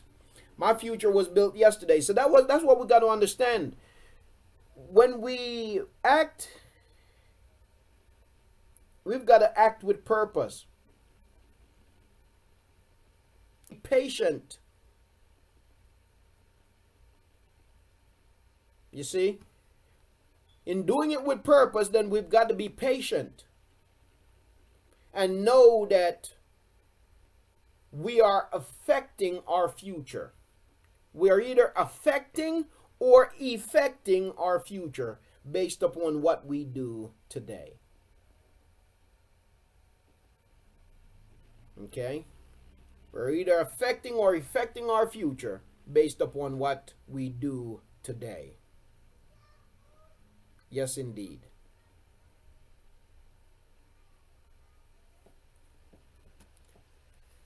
Now, verse 30. A healthy heart is life to the body, but envy is rottenness to the bone. Let me just see if I can get rid of that sound for a second. A healthy heart is life to the body, but envy is rottenness to the bone. Now, I don't believe that it's by coincidence that it puts a healthy heart, that it contrasts a healthy heart with envy. I don't believe that it's by coincidence that Yahuah contrasts a healthy heart with envy. It's not by coincidence. It's not by accidents, but it's actually very purposeful. You see, family, when we run around with envy, when we run around with bitterness, when we run around with unforgiveness, then it affects us physically. It affects our heart. It affects our mind. It affects our body. Do you know that sickness of the heart can kill somebody, literally? Heartbreak can shorten a person's life, literally. Science have even shown that when they use the terminology where they say that somebody dies from a broken heart, or somebody dies from brokenheartedness, it's not just a terminology. It's not just to say that person was sad and so they died. It's not just a figure of speech. But what biology have shown is that you can get to a degree of melancholy where it actually severs tiny arteries from your heart. And people literally die as a result. They die from being brokenhearted. So when Yahuah talk about a healthy heart is life to the body, but envy is rottenness to the bones, it is quite literal. People running around being envious of other people instead of doing what? What did Yahuah say earlier about the one who plan evil? So, you see, when a man is envious, what he does is he takes his time and sit around and plan evil. And what happens to him? When you plan evil, evil comes to him. Verse 17. He who is impatient acts foolishly. Envious people are usually impatient people. You see? They're usually impatient people, so they envy other people. They see somebody with something and they envy what that person has. But yet, they don't know what it took for that person to get or to gain what they have. But yet they become envious of what that person has. And then, as a result of their envy, now they walk in envy. They walk in this sickness that ultimately is going to only affect and destroy them. In verse 17 he says, he who is impatient acts foolishly, and the man who plans wickedness is hated.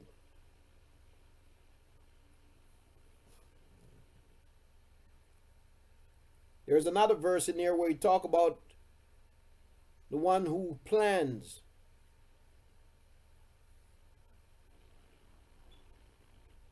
wickedness in the same passage. We read it earlier.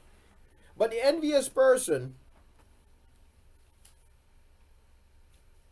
will always end up with a disease of the heart. And it's more real than a lot of times people realize, because when we walk in bitterness and hatred, it affects us physically. A healthy heart is life to the body, but envy is rottenness to the bones.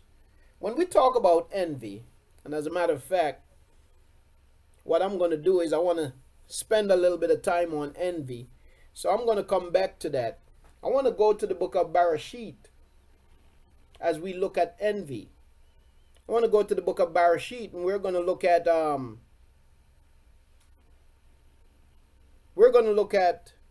the wives of Yahuah and see how envy played a role in that instance. Now, he who oppresses the poor, verse 31, reproaches his maker, but he who esteems him shows favor to the needy. He who oppresses the poor reproaches his maker, but he who esteems him shows favor to the needy. He who oppresses the poor reproaches his maker. When we do wrong to the poor, it's a reproach to Yahuah. But he who esteems him shows favor to the needy. Esteem the poor, you show favor to the needy. By his own evil doing, the wrong is thrust down, but the righteous has a refuge in his death. By his own evil doing, the wrong is thrust down, but the righteous has a refuge in his death. Wisdom rests in the heart of him who has understanding. Wisdom rests in the heart of him who has understanding, and even among fools it becomes known. You know, that's something. That even a fool can recognize wisdom. Wisdom is so undeniable that even a fool recognizes it when he sees it. Now, he don't have it, but he recognizes it when he sees it, because wisdom is so undeniable. Wisdom rests in the heart of him who has understanding, and even among fools it becomes known. Righteousness, set apartness exalts a nation, but sin is a reproach to peoples. To be set apart, so if we want to build a nation, we got to be a set apart people. Righteousness, set apartness exalts a nation, but sin is a reproach to any people. So even as a people who are in captivity, family, even as a people who are limited as to what we can do, there are certain basic principles in Yahuwah's instructions that we can still live by in our captivity, and we must live by. There are set apart principles that we must live by, and that exalts a nation. But transgression of the instructions of Yahuwah is a reproach to his people and to any people. The king's delight is toward a wise servant, but his wrath is towards him who causes shame. The king's delight is toward a wise servant, but his wrath is towards him who causes shame. So if the wise earns the delight of the king, the opposite of being wise is to be a fool. And his wrath is against the fool, because the actions of the fool causes shame. All right. Now, I said that I wanted to talk about envy for a little bit. And so I want to take a moment to go over to the book of Bereshit. Kind of look at the life of the wives of Yahuah for a moment, and see what role envy played in their lives. I'm going to go over to Bereshit, and I believe chapter 30 is where we need to be.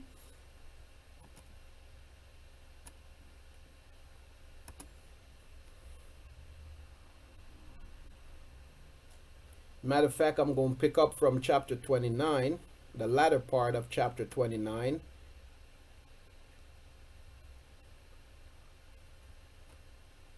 But just for remembrance, many of us probably have not read this in a while. I'm going to begin at verse 1 of chapter 29. And Yahuah moved on and came to the land of the people of the east. And he looked and saw a well in the field, and saw 3 flocks of sheep lying by it. For out of that well they watered the flocks, and a large stone was on the well's mouth. And all the flocks would be gathered there, Then they would roll the stone from the well's mouth and water the sheep, and put the stone back in its place on the well's mouth. So Yahuah said to them, My brothers, where are you from? And they said, We are from Haran. And he said to them, Do you know Laban, son of Nahor? And they said, We know him. Now pay attention here, family. They said, We are from Haran. Haran was Abraham's brother, right? So, and he said, We are from Haran. So we see that places were named after the people that settled there. So when they said, We are from Haran, that causes Yahuah to know that, okay, this is my family. All right? Now, Haran's son was Laban.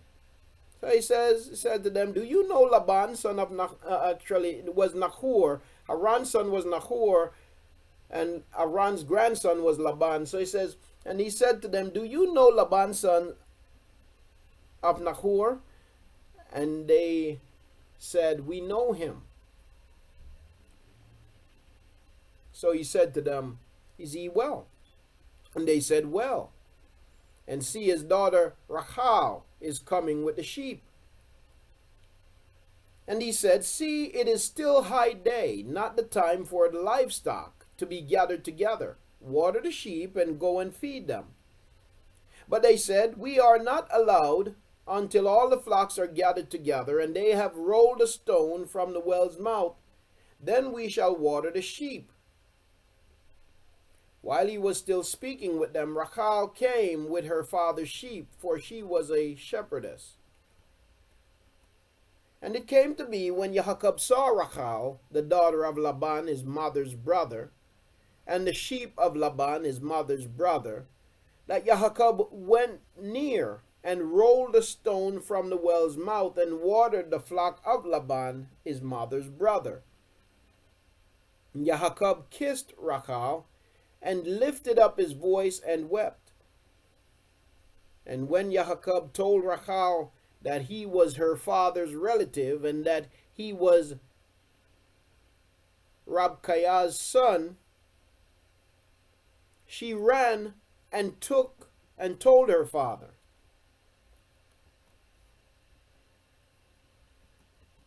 And it came to be, when Laban heard the report about Yahuah his sister's son, that he ran to meet him and embraced him and kissed him and brought him in his house.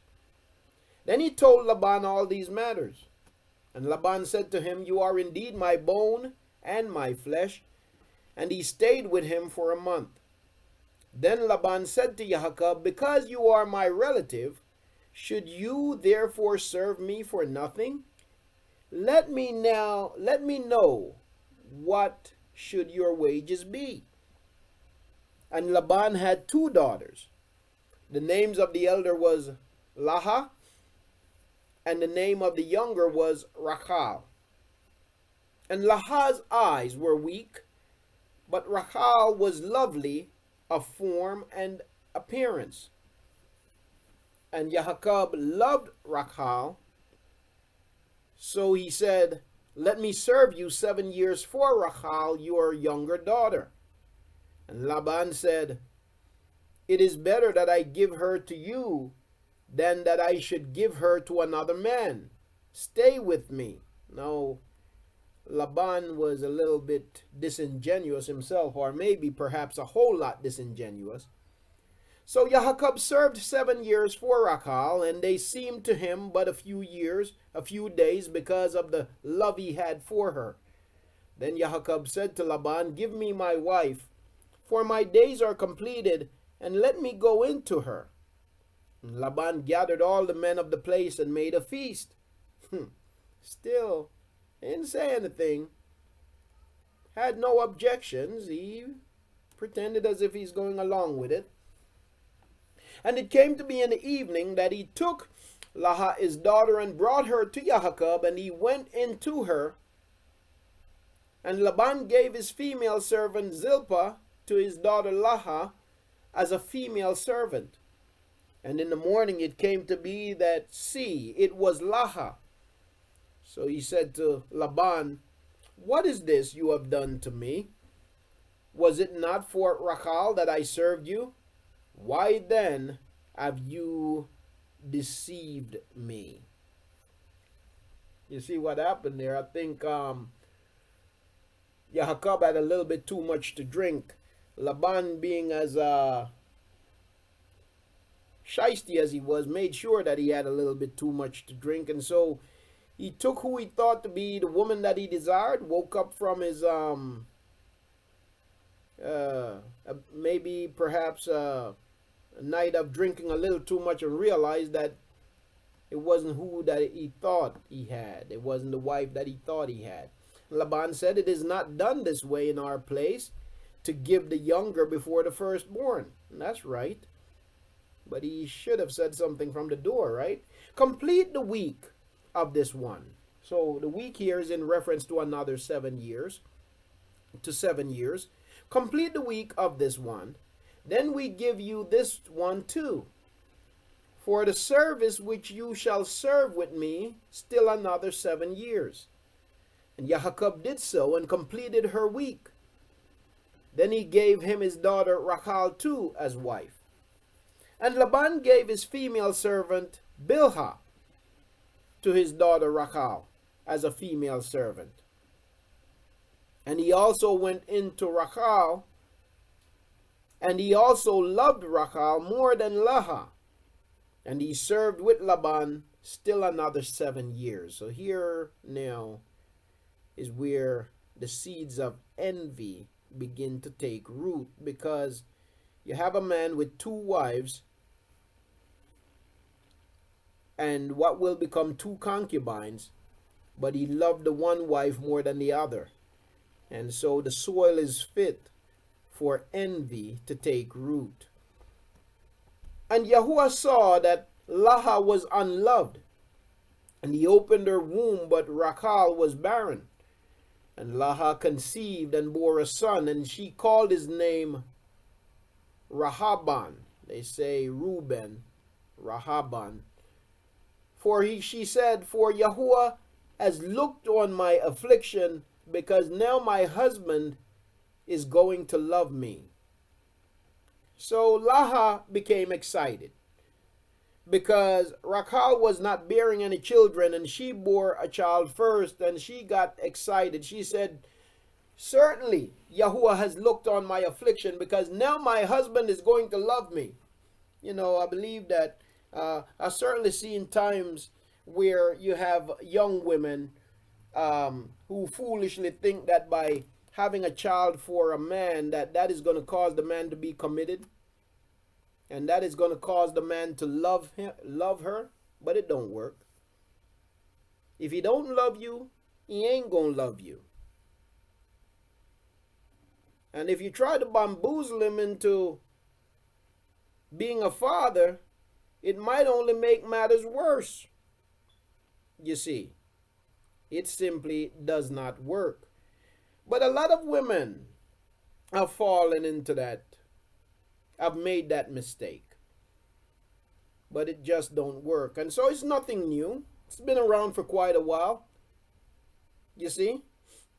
Yeah, it's been around for quite a while, but it don't work. You see?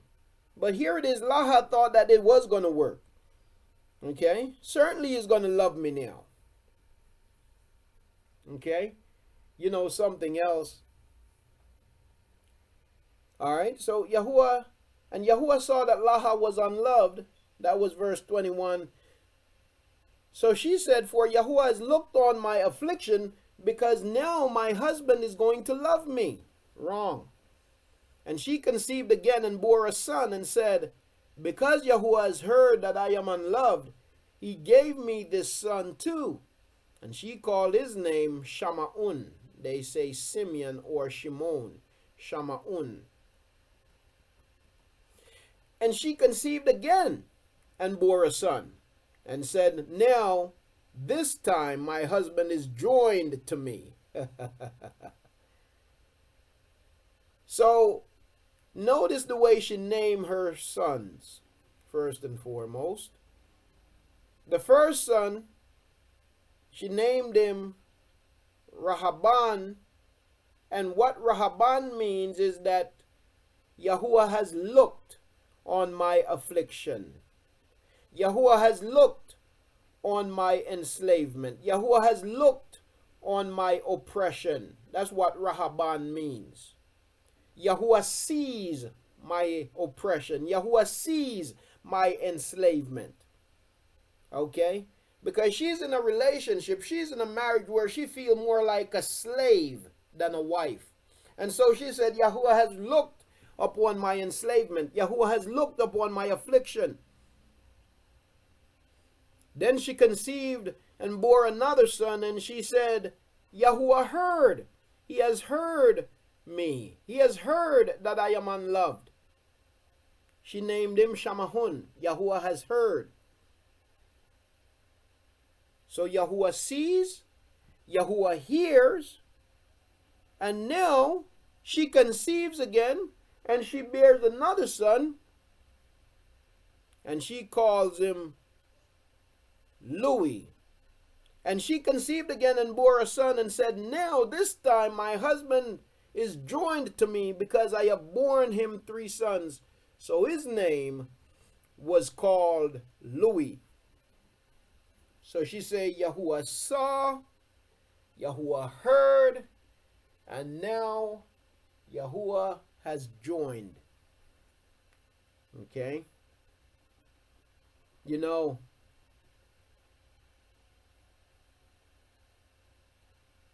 she might, and sometimes as we go through situations, family, Yahuwah might be doing one thing, but our perception is something else.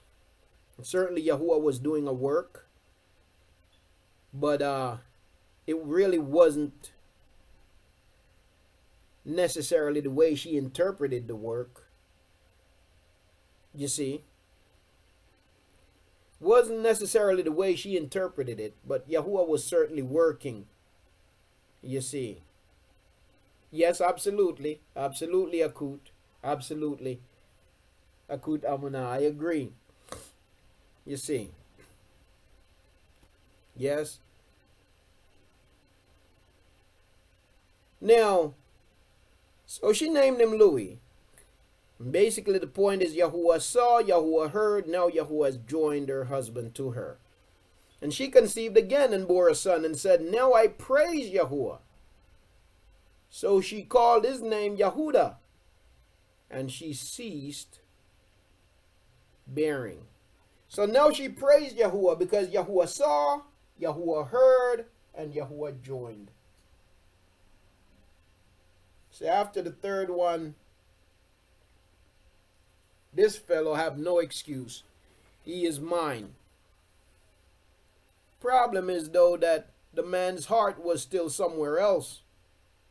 And the man was wrong. You see? The man was wrong. Yahuwah was wrong for the way that he treated Laha, and he will pay a price as a result. The man was wrong. Now, of course, he was tricked.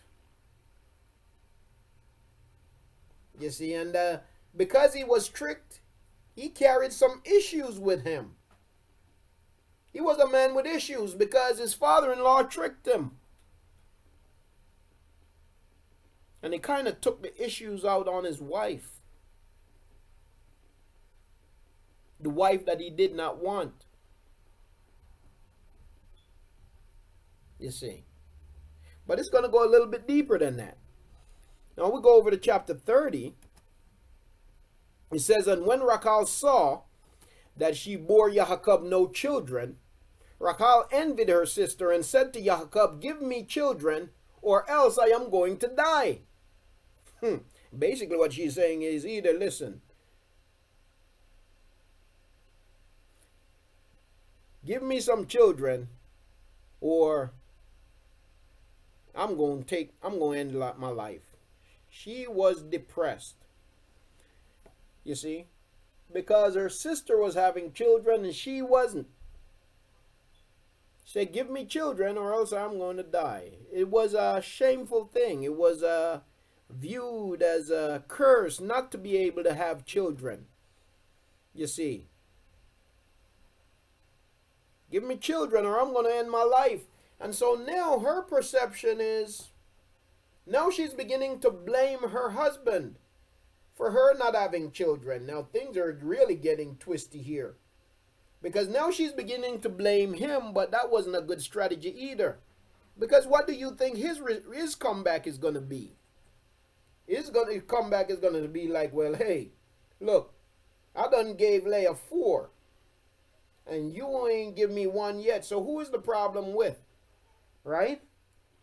And she said, give me children. So she's saying that it's his fault. So she's not thinking straight. Because if she was thinking straight, she would realize that her sister already had 4. So it can't be his fault.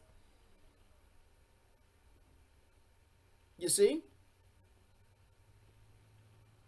Yes. Now the truth is, he was the cause. That's the truth. He was the cause. But she's looking at it from a natural perspective. You see? She's looking at it from a natural perspective, not from a spiritual perspective. He was the cause spiritually because she was being hindered, or they were being hindered because of spiritual blockage, because his heart was not right. but she's looking at it from a natural perspective. See, a lot of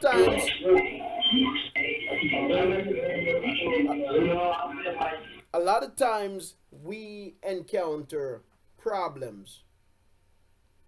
We encounter situations, and we get so caught up in the physical. We get so caught up in the natural. I've certainly had that.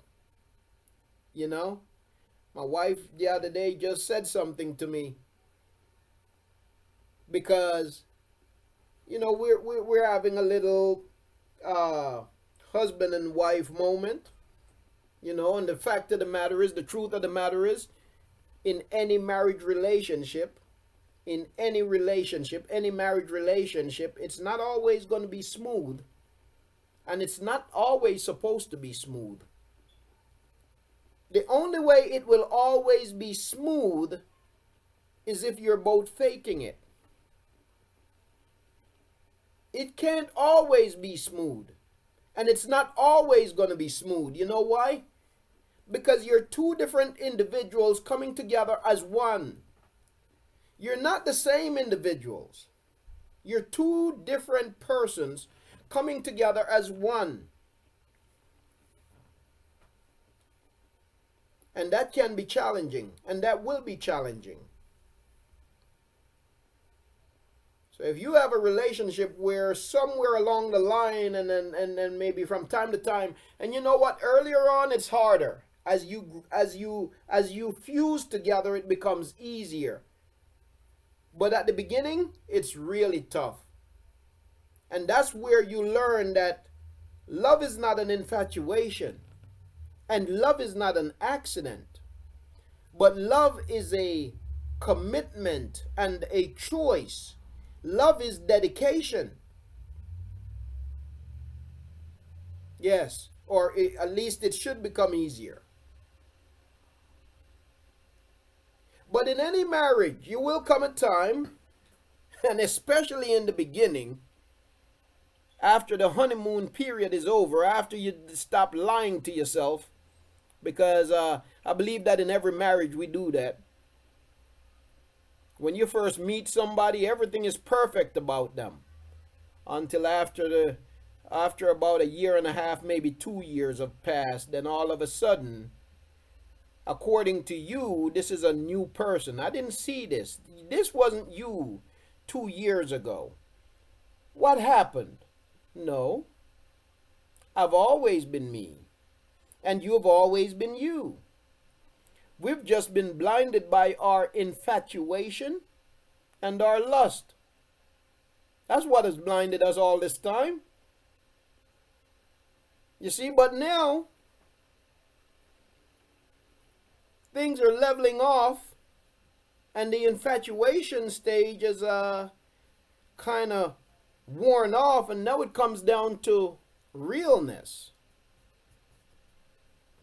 Now I'm no longer blinded by infatuation. You're no longer blinded by infatuation.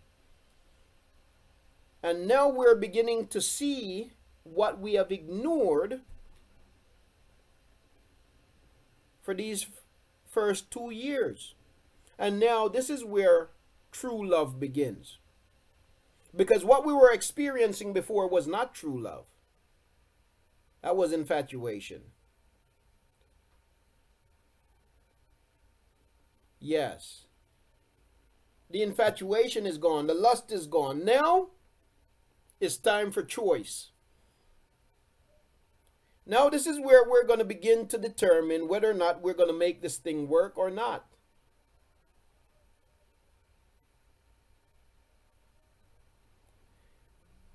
You see, how many years has it been now for Haykal? Here it is, Yahuah have had 4 children. 4 children. Several years had passed. Several years had passed.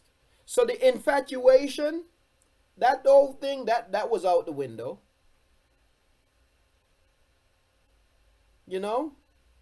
That physical, the whole physical thing, that wasn't as strong as it was in the beginning. Now, there were no issues. All of that remained quite strongly intact. But when issues begin to come up, it will blind you even to all that. You see? So the infatuation has passed. It's been 4 children later with another woman, and now she's not holding her tongue anymore. She said, "Listen, you're gonna give me a child, or I'm just gonna end my life." She's blaming him. And yes, he was to be blamed. But she's more looking at it from a natural perspective instead of what was really happening. It was a spiritual condition. It was a thing with his heart, you see, that needed to be fixed. Because he was still carrying issues from what his father-in-law did. And those issues was affecting his marriage with the woman that he truly, truly desired.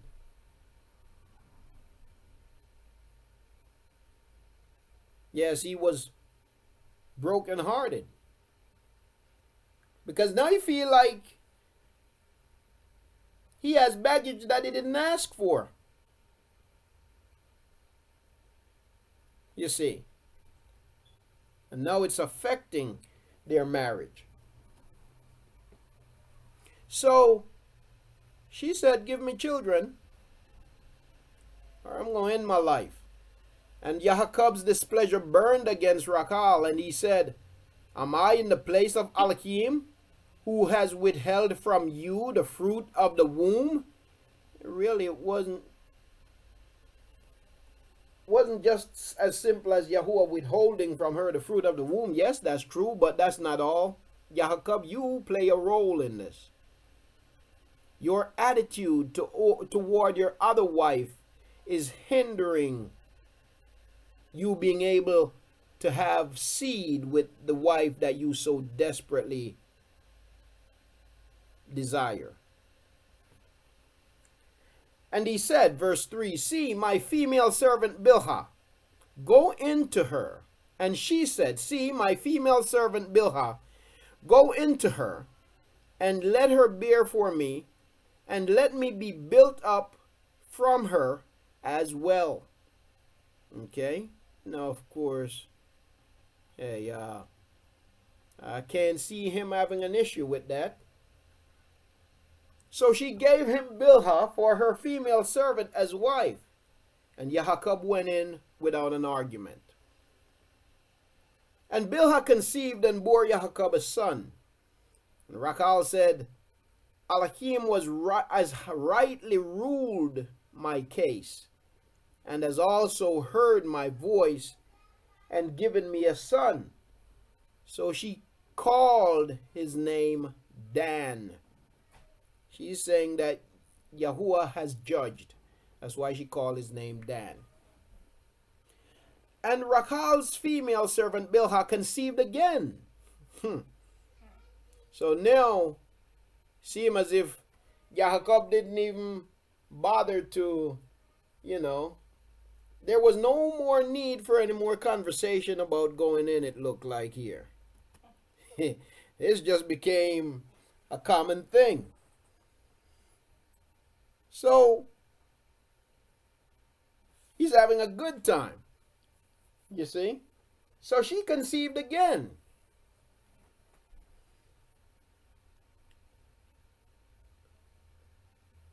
And bore Yahuah a second son. And Haykal said, "With great wrestlings, I have wrestled with my sister." Now, so what's happening here is that Haykal is now settling. Oh, well, you know what? I'm barren. I can't give him any children, so let him go ahead and, do what he do. That's all right. I'll be satisfied with that. You see? A lot of our women, even today, are just settling. Over the years, being in this walk, I've come across women who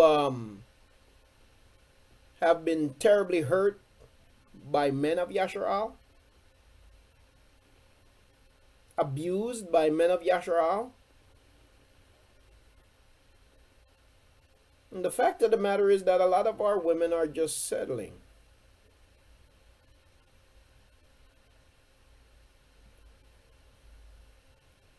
And the reality is, and the fact of the matter is that it's not Yahuwah's intent for any of us to just settle.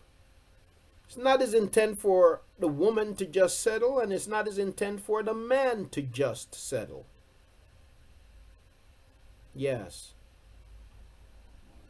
Yes. Just having a title is good enough for some. But it's not good for any of us to just settle. It's really not. We need, for the good, listen, marriage is about the building of a nation. It's about building a family, yes? It's about the individual, yes? And the individuals in the marriage, yes? But ultimately, it's about the building of a nation. And if you have a marriage in which, or if you have marriages in which people are just settling, then you know what you're going to end up with in the end? You're going to end up with a dysfunctional nation. You're going to end up with dysfunctional households, and you're going to end up with a dysfunctional nation. You see? Dysfunctional households leads to a dysfunctional nation.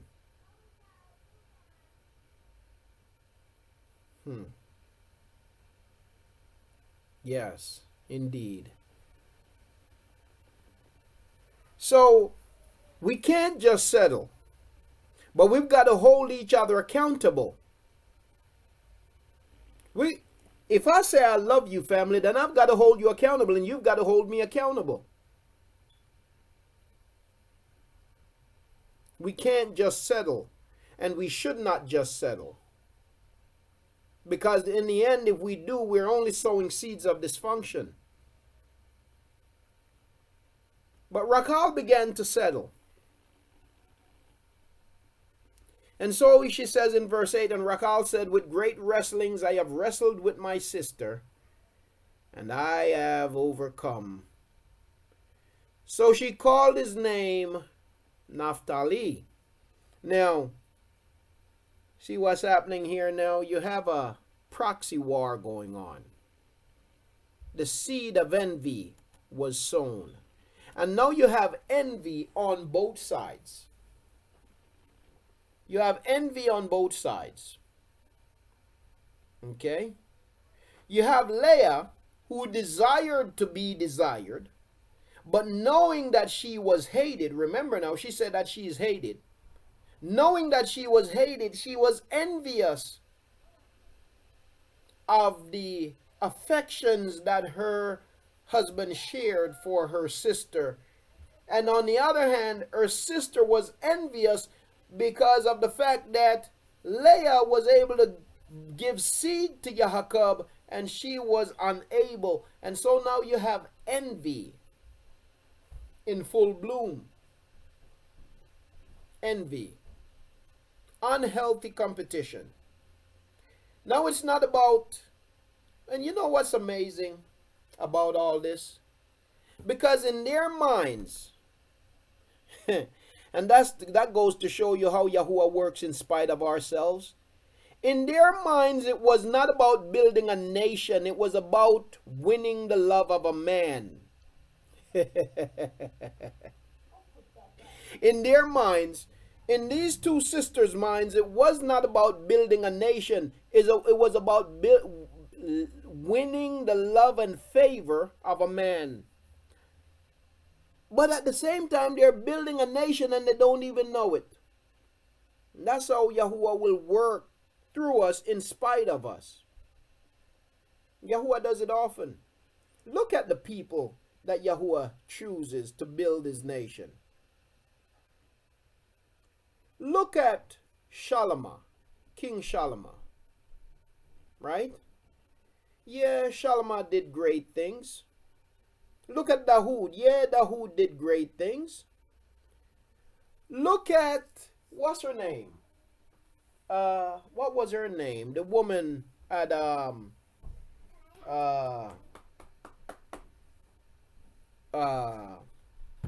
yeah, look at Rahab. Look at Abraham. Yeah, they all did great things, but look at some of the things about their lives. They weren't perfect, right? Shadi, they weren't perfect, but yet in spite of themselves, Yahuah used them to build a nation. So these two women were not focused on building a nation. They were focused on winning the favor of a man. But while they're busy focused on winning the favor of a man, Yahuah was actually bringing about his will.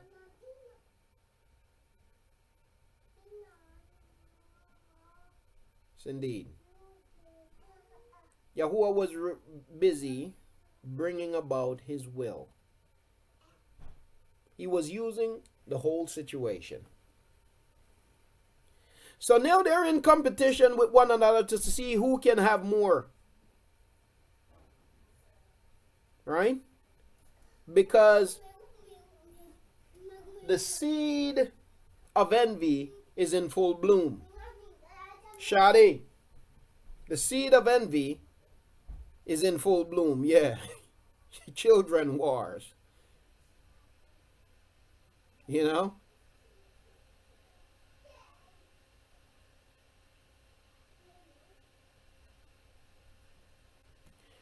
So he says here in verse 9, and Leah saw that she had ceased bearing, and she took Zilpah, her female servant, and gave her to Yahuah as wife.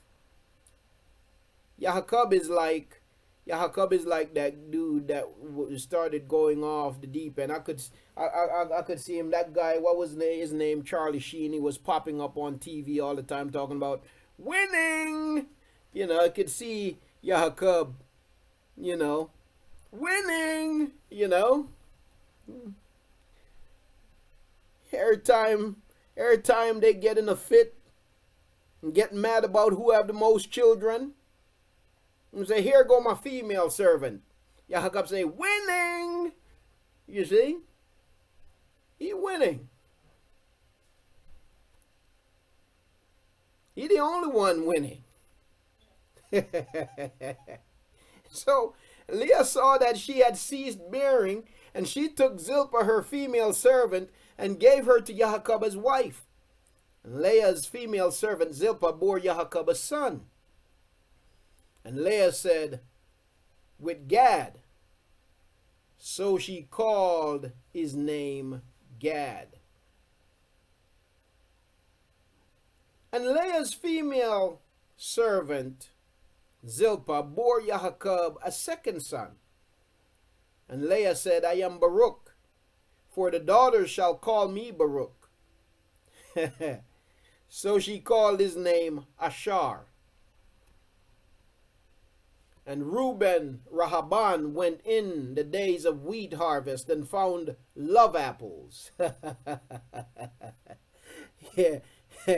Now, you see, now Yahuah, listen, Yahuah, he's been busy. Yahuah has been a little busy. And, you know, it's the years of began taking a toll on him, and you know, Rahaban went out and he found him some before they put Viagra in pill form. He found some, brought it back home to mom. He said, you know, I understand this whole thing, Mom. It may have been that what this suggests to me, because sometimes especially women, especially women, most men tend not to talk enough, while some women can tend to talk too much to the point that they talk to the wrong people. Stick with me on this one for a second. And this seemed to suggest to me, what we're about to see here seemed to suggest to me that this was a situation where Leah was involving her children in the dysfunction. She was having conversation with her children about the dysfunction that her and her sister was so deeply entangled in. They say misery loves company. So now what's happening, I believe what's happening here is that she is sowing seeds of she's sowing seeds of what you call Okay, I'm praying. Okay, go ahead. She's sowing seeds. That you destroy every diabolical Mike is plot. open, Mashpaka. She's Take that sowing. book and put it up. She's If I see sowing. it down here, I'm gonna throw it away. Give me 1 second. Guys, go ahead. She's sowing I'm gonna seeds. throw it away. In the name of Yahusha, Father, I ask you that you intervene. I ask you that you let no weapon form against us or our property. In the name of Yahusha. Thank you, Yahuah. Thank you, Father. Have your way. Praise Have Yahuah. your way. Move on the evil hearts, Father. Change the direction of the plot. I thank you that you expose every person that we are in association with that wants to come. Praise Yahuah. Praise Yahuah. May Yahuah show favor in that situation. Now, what is being exposed here? What is being exposed here is the fact that she is involving the children in the dysfunction, and the seed of this. Yes, indeed it is. Yes, indeed it is. And, yes, I will. They're, yeah, I will. They're praying right now, so I'll wait. But the seed, the seed of envy. She's now spreading the seed of envy, the seed of discord. She's now spreading it among the children. So the idea is, listen, I don't talk to your auntie, and you shouldn't talk to your auntie. I don't like your auntie, and you shouldn't like your auntie. And this is why. So now she's including children in grown folk, what you'd call dysfunction. Okay? So Shama'un goes out into the field. Figure, mommy, I know just how to fix this. Surely, daddy could use a little help. Perhaps that's why, you used to be able to have children, but now you ain't having, because after all, daddy needs some help. So he goes out and the way they put it here, and this is not a correct translation where it says love apples. It's not a literal translation. That's what the translators put.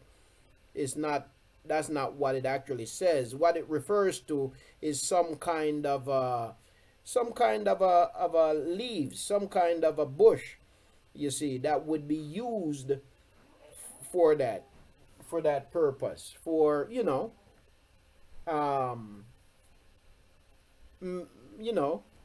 used for that. Okay. So, and when Yahuah came out, okay, let me start back up here at verse 14. And Rahaban went in the days of wheat harvest and found love apples in the field and brought them to his mother, Laha.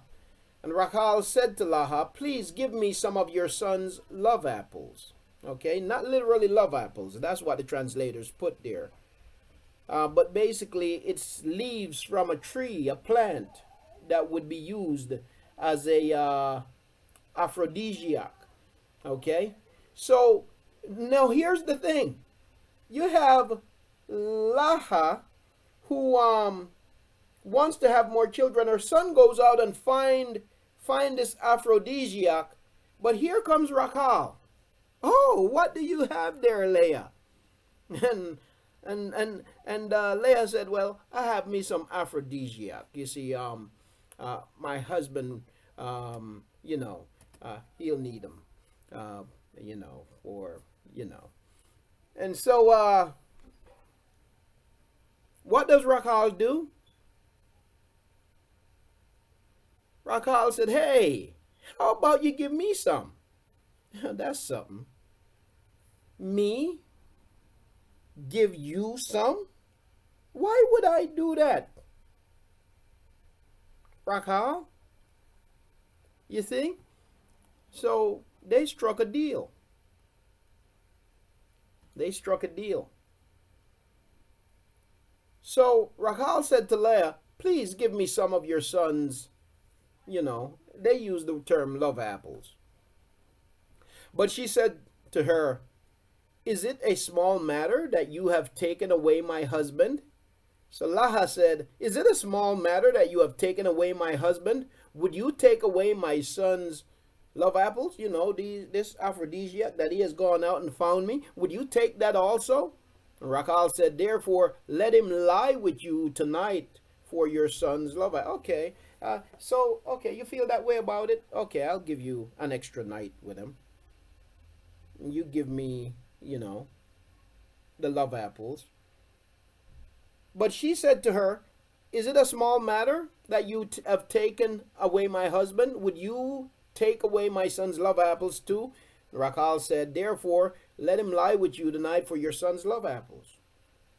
And when Yahuah came out of the field in the evening, Laha went out to meet him and said, "Do come in to me, for indeed I have hired you with my son's love apples." And he lay with her that night.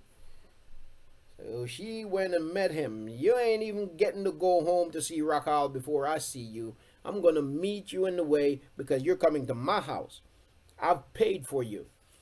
And Alhim listened to Laha, and she conceived and bore Yahuah a fifth son. So she gave Rakal some, and I'm sure she probably kept some for herself, hooked him up. Fuse just went out. Bear with me here, family. I lost fuse.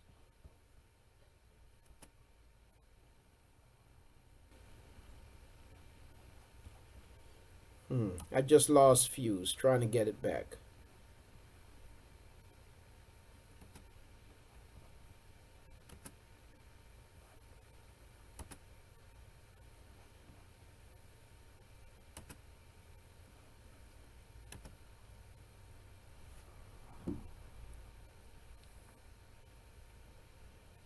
Okay. This conference is being recorded. Sorry about that, family. I got disconnected from fuse, but we're back. I want to apologize for that. Let me try to get rid of that sound. Okay. Yeah, sorry about that.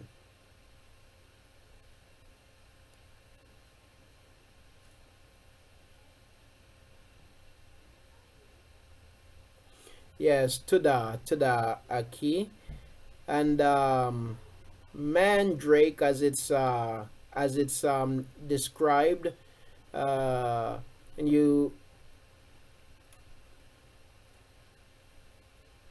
when I looked at it, did a little bit more research, I found it to be, not sure if I think it mentioned the leaves of the tree, of a particular tree that was used.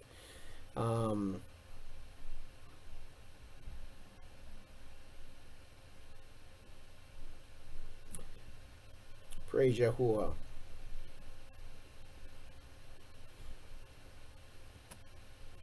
Now, let's see. Let me try to get back to here. And by the way, family, to our family joining us, I hope we still have MOAC with us. That's our family joining us that was praying. There sounded to be a situation with their home, and we want to continue to pray with them concerning that. I'm not sure if we still have them. I got knocked off a fuse and might have lost them also, but I'm not sure. We'll continue to pray for our family in that regard also. May Yahuah grant favor, and whatever it is that the enemy would seek to do in working against them, we just pray that Yahuah would reverse the schemes of the enemy, and that he would give them favor, and sometimes too, the way Yahuah works, he'll use the enemy to bring us into something better also, you see. And so know that the enemy is just as much the servant of Yahuah as he is our adversary.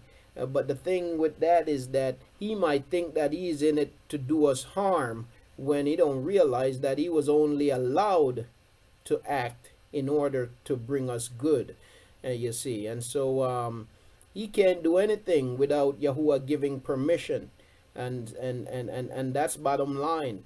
And as long as we remain committed to Yahuah, our latter end will always be greater, you see. He's only doing the will of Yahuah.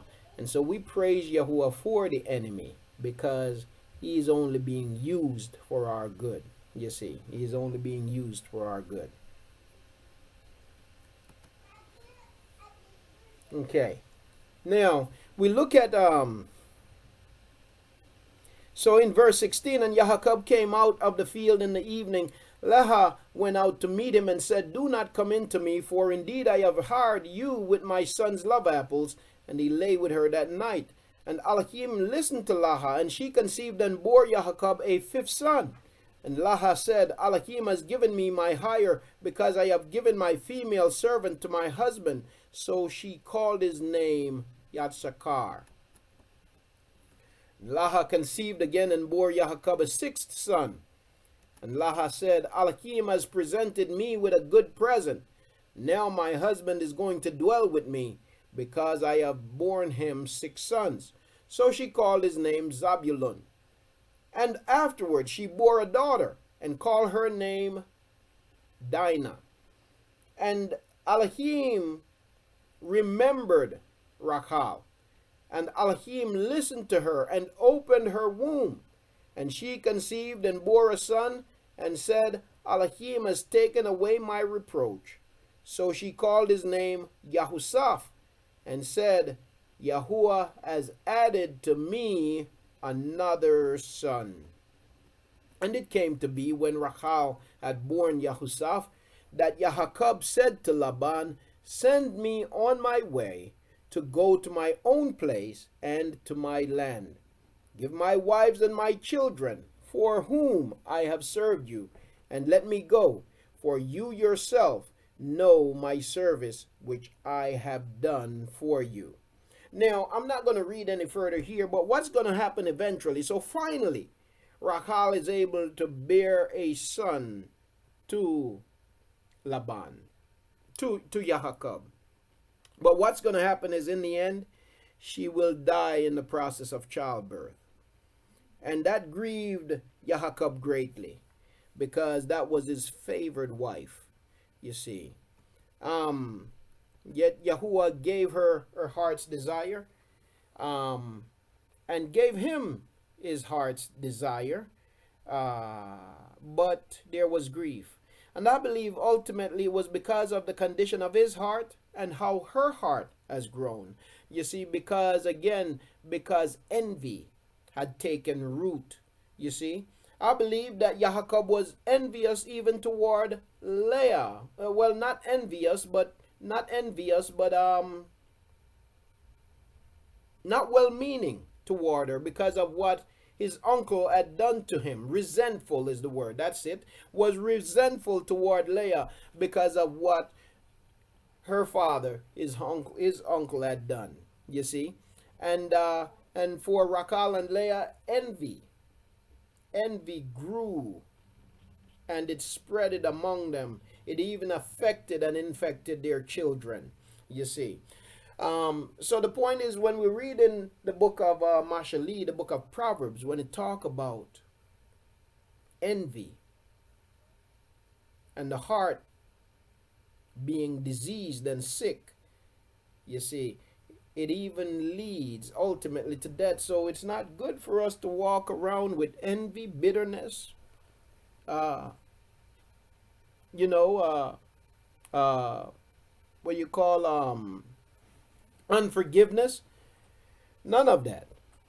You know, so in the end, envy became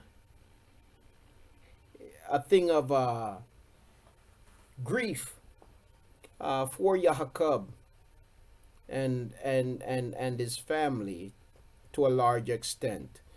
You know, so I'm gonna stop here for now, family. It's 4 p.m. I would like to see if I'm gonna open up the mic, but I'd like to see if that family is still here that was with us earlier. But I want to open up the mic. Let me go ahead and open up the mic, Mashpaka. If anyone have any comments or questions, by all means, please go ahead. Aki Keith, please go ahead, Aki. I see your flag, Aki.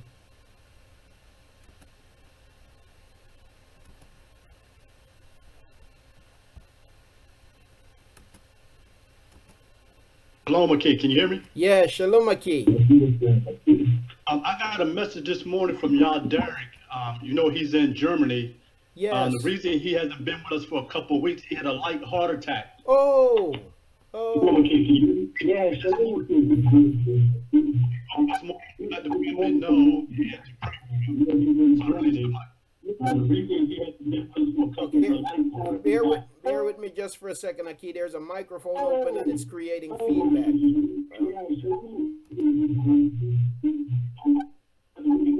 Oh boy. Bear with me just for a second, Aki. Okay, please go ahead, Aki.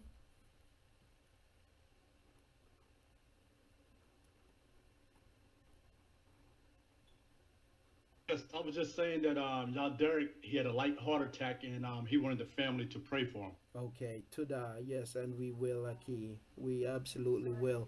Yes, I've been missing my Aki. I know that his time is when he joins us, it's nighttime near, and I was wondering, I thought maybe because of scheduling and so on, maybe that's why he wasn't with us, but I'm glad that he was able to get a hold of you, Aki, and that you're able to share that with us, and we're absolutely going to continue to keep our Aki in our prayers. One of our beloved Aki, there is like Aki mentioned, he is in Germany, so we want to keep Aki Derek in our prayers, family. Absolutely want to do so. And I haven't been on Facebook in a couple of weeks. I logged in there this morning, and I saw that I had quite a few messages, and it might be that he had sent me a message and I had not seen it. And again, I got to do better with that. But we want to keep our Aki in prayer, and I want to say Tuda Rabba Aki for letting us know. Tuda. Yes, indeed. May Yahuah bring restoration, and not only bring total restoration, but even right now we want to praise Yahuah for bringing him through those heart attacks. We want to praise Yahuah for bringing him through them, because we could have been receiving word of something different. Now, while I say that, and even as I say that, we praise Yahuah for bringing him through, because we could have been receiving word of something different. But listen, I got to put this and keep this in its right perspective, because as people of Yahuah, when Yahuah decides to take home his beloved children, when he decides to take us to rest, it's still, it's a win-win for us. We have to, I know our perception of death is has been construed mainly because of Christianity, you know, and so even then it is still reason to rejoice and to praise Yahuah. But again, we rejoice and praise because we have our Aki with us, and we praise Yahuah for that also. But I just want to keep it balanced also, you see, because when Yahuah decide that it's time to take us to rest, it's not devastation for the people of Yahuah, and it is, I believe it's important for us to note and to keep that in mind. And so, but I want to say Tuda Rabbah Aki for letting us know, Tuda Rabbah indeed, for letting us know. I want to welcome back Aki. I want to welcome back MOAC. I want to welcome you back, and Akut, I'm sorry, we just happened to overhear your prayer as you were praying. There was a situation with your home, I think, and we want you to know that we stand with you in prayer, and may Yahuah favor you at this moment in that situation.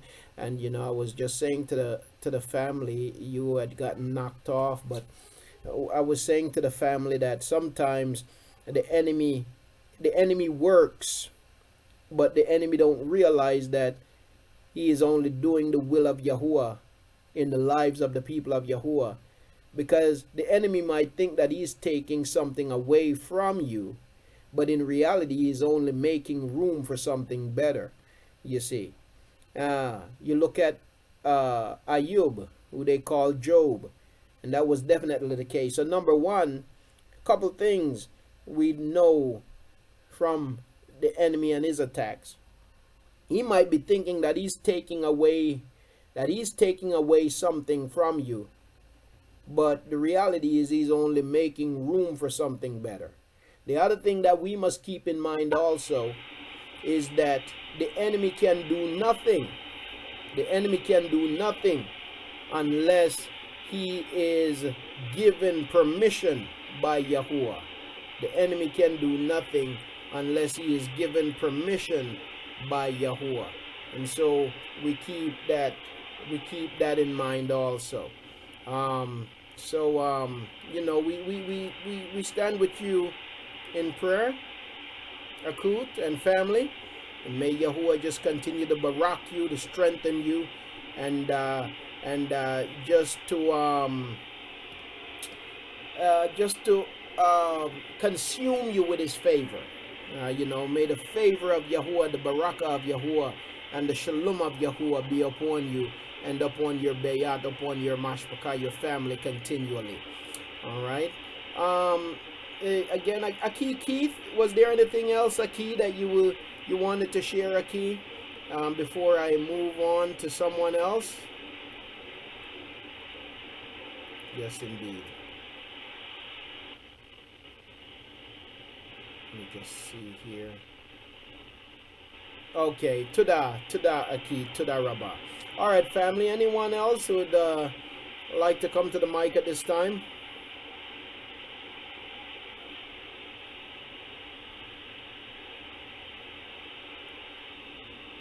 Aki? Yes, go ahead, Aki. Oh, I think I lost you. Okay. Oh, no, I'm still here, Aki. Okay, great, Aki. I wanted to say that this conversation, this fellowship we have, is very timely.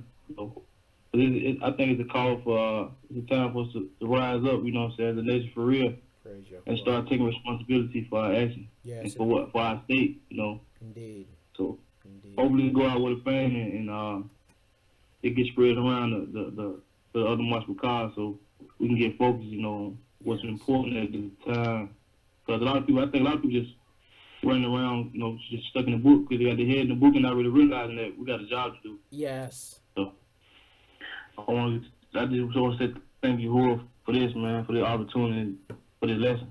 Praise. Shalom, family. Praise Yahuah, praise Yahuah, praise Yahuah. Aki, just it's amazing the way you put stuff. You always have a way of bringing it home, and what you said there is so profound. Because you see, in learning, you have the theory, but then you have to go out and make the theory practical. You have the book, but then you got to go out there and you got to live the book. You can't spend all your days with your head stuck in the book. But you gotta digest the book, ingest the book and digest it. And then once you digest it, you gotta go out there and you gotta make it practical. You gotta live it. And what the book is all about, it's all about the existence of a nation. It's about the building of a nation, the regathering of a nation, you see. And so it's about kingdom building. That's right. You see, so comes a point after you ingest the book, you digest it, but then you got to go out there and you got to make it practical. You got to live it. Let me go to Akut Sharon. Please go ahead, Akut.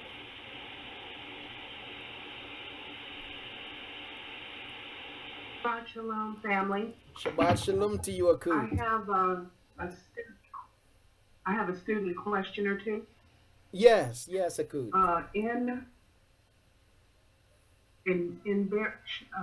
Shalom. In Bereshit, could you explain the scripture that it is Genesis, Bereshit 1:26, and Elohim said, "Let us make man in our image, according to our likeness." So that is plural. Yes. What does that mean? That's a great question, Akut, and I'm glad that you asked the question.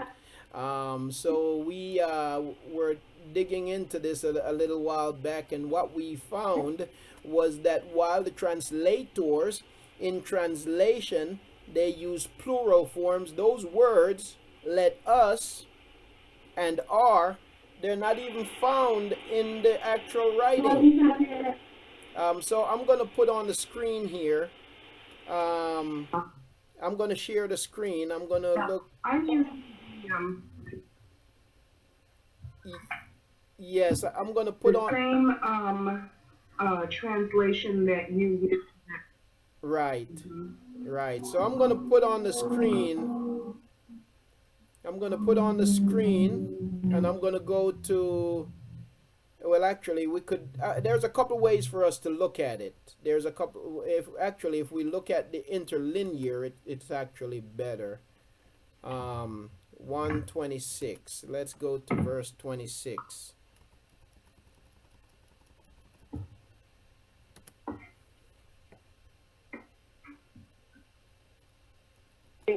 Okay.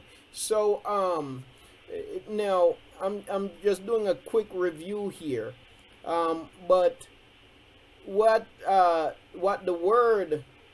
word says is, okay, so what you have is you have Uya Amar Alahim Nahasha, right? And Nahasha is what they translate as let us make, right? But Nahasha does not mean let us. It doesn't have with it let us. All Nahasha means is make, right? Asha, right? Nahasha, it does not mean let us. You could say what is in reference to is make. But what they did was, and even this is not the text that I'm using is not the exact text either. This is what they put on what's the name on Bible Hub. But the word that is used is asha, the same word for wife, which is make. Now they put this na on there, which na they translate as let us, but the word really is asha, where Yahuah says, where it says that Yahuah made Adam, man, in his likeness. But what they did was they attached to it na, and they say nahasha, and they translate it as "let us make man." I have another source. I'm trying to remember what source I could go to best show it, but it's a matter of our translation. It's really not "let us akut." That's something that they actually attach to the text, if, as in their translation. And the reason why they do that, again, because the people that translate the scriptures for us, they're Christians, and the heartbeat of Christianity, the heartbeat of Christianity is the doctrine of the Trinity. Okay, and so whatever they do, they're going to present things from the context of Trinity. You see, and that's what they did here. But the word that's actually literally used in the text is Asha. Elohim made Adam in his likeness, you know. And here for the word likeness, what they have here, they have balam, balamanu is what they have. Balamanu is what they have. What do they say it is here? They say basal. Batsalmanu is what it is, right? Batsalmanu is what they have. But the ba also is not something that you find in the original text. And what they put is the ba as in our. They translate the ba as in our. Okay. But the word is salmanu is what you find in the original text, which is image. So again, you're taking, when you look at the text of scripture, it's not written the way that English is written. If you literally look, when you look at these writings, in some of the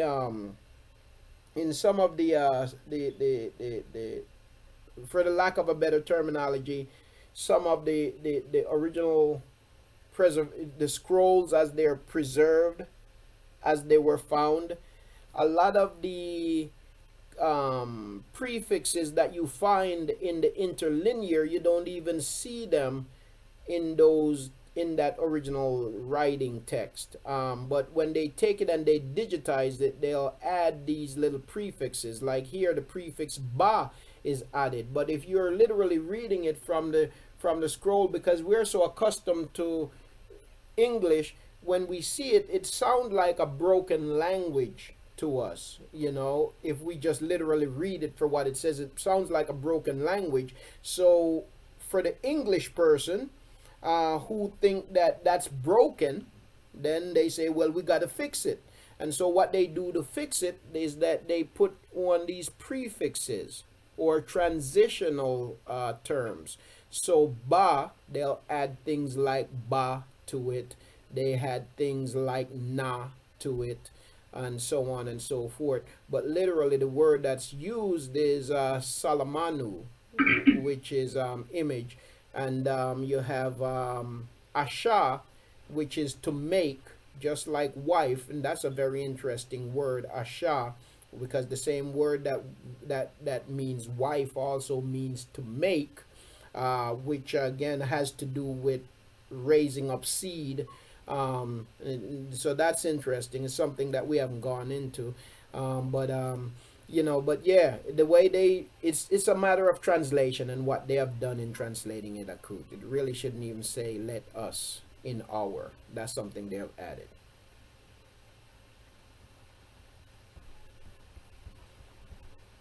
How would we go about learning Avery?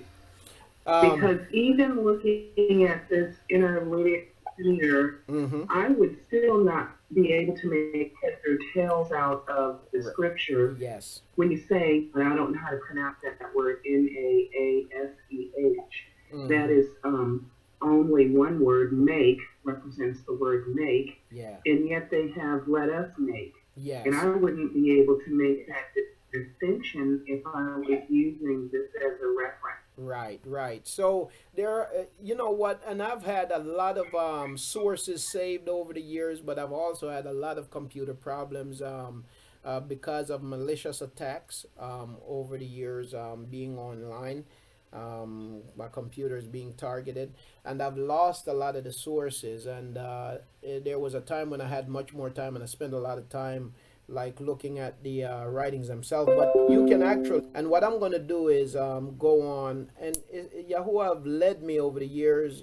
I don't know, he's just given me thoughts that allow me to get online and to find these the scrolls. But they're online. You can find a lot of our writings. You can find fragments of them online. I say fragments because none of our writings are totally preserved. They're pretty fragmented, but what you do is you put all of them together and you compare. So you have overlapping fragments, basically. But over the years, I've been able to collect a lot of these sources, and been able to look at some of these things. And I've got to do the work now again of regathering and recollecting these some of these sources that I had. But some like when you're using this text, when you use their interlinear and so on, you will find that they write it to fit with an English perspective, and when they write it to fit with an English perspective, they're also formulating it to fit with a Christian kind of doctrine perspective. Yes, and that's where the problem come in, because again, this word here, where you see them write NAASEH, number one, that's not even the word at all. The word is ASHAH, Asha. Yeah, Asha, ASHAH, Asha, but they put NA, Nahasha, you know. And again, that's because they want to use let us. So they combine that. But there are many sources out there, but it's a matter of digging for them, Akut. You can, you know what, I'm going to go back and do the work of trying to recollect what I've lost. And I have a compilation, then it's easier to point you to some sources, because you can literally see and compare the writings in the where they digitize the scrolls. Basically, they criticize the writings, they digitize the writings, upload them on the screen, and you'll have an English rendition of the text, and you can compare it looking at the text, like from the Qumran caves and different things like that. Some of the names of the sources right now is not coming to me, but I'm gonna try to find those things back, because I've lost a lot of links because of computer problems over the years.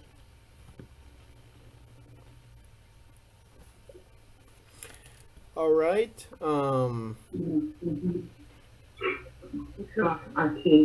I do have one more question. Yes. This is like left. Yes, please, Akut. What is that job? Oh, and I relinquished the mic. I just wanted to ask, what is that? I'm gonna get you to ask that question again, because you're breaking, and I think it's from my end. My computer is going in circles here. If you can see the screen, you see that little circle up there, it means that I'm having some transmission issues. But if you could ask that question again, Akut, because I missed it. I was asking, I know this is out in left field, but is there one? I don't think there's a scriptural basis for it necessarily, but what is deja vu? Oh, okay. You know, I have heard I don't know of I'll tell you what scientific explanation I've heard. I've heard of a scientific explanation for deja vu, and that is where according to biologists, one area of the brain slows down just a fraction of a millisecond or whatever.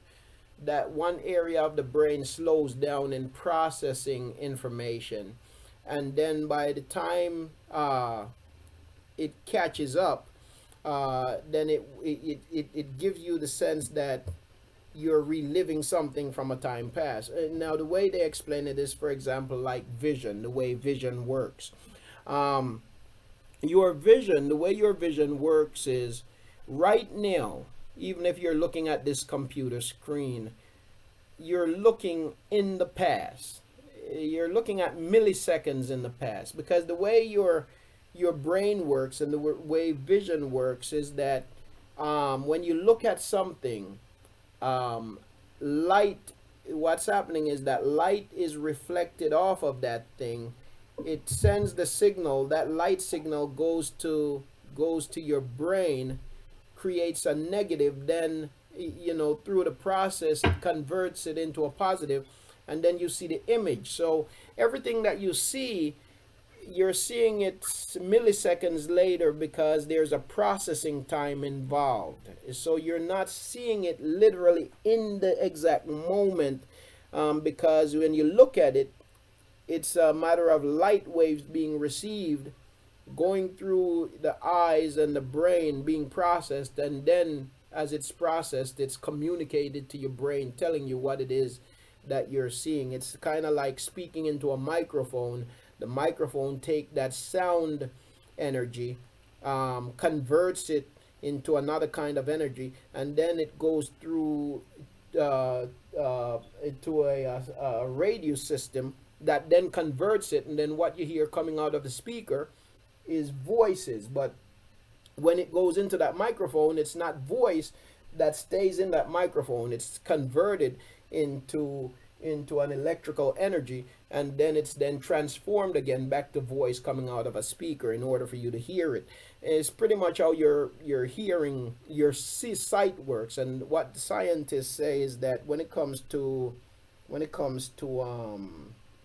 deja vu, that's basically what happened. One area of the brain slows down just long enough where the transmission of information is delayed, and then it gives you a sense that this is something that happened a long time ago. That's from a scientific perspective. That's the explanation that I've heard concerning deja vu.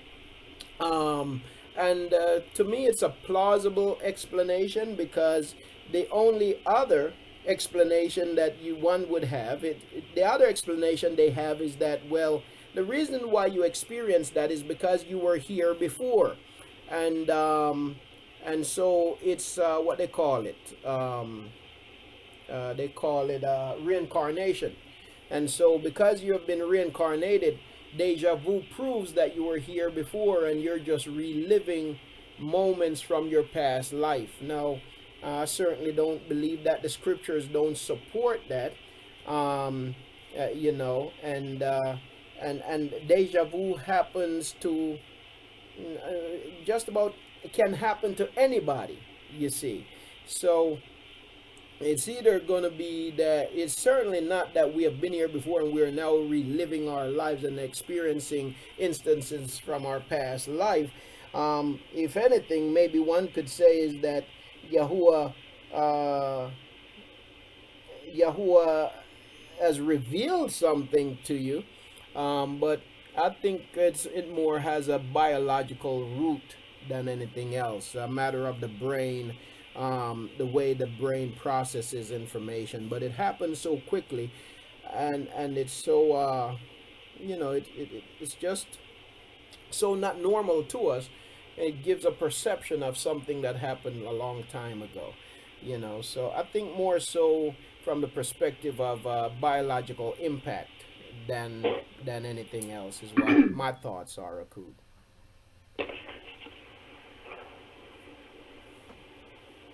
Can you hear me? Oh, yes, I can, Akud. I can? Yes, can you hear me, Akud? Because I have I can hear you, but I have running that loading circle Yes. on my screen, and then my screen is coming down, and gave me the option to wait until the program clears or reload the program. Hmm. Um, Yeah, can I clear that up, or do we need to reboot?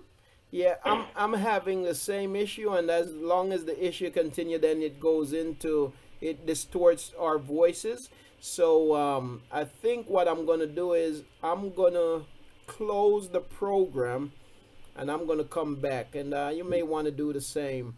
But I'm gonna hit. Yeah, close it. This is good. Uh-huh. Yeah, I'm gonna. Yeah, I'm gonna close it, Something Akut wrong Mac. with you putting me down in the corner. Yeah, I'm gonna close it and then I'll come back because it's distorting our voices and so on. So I'm gonna close it and come back.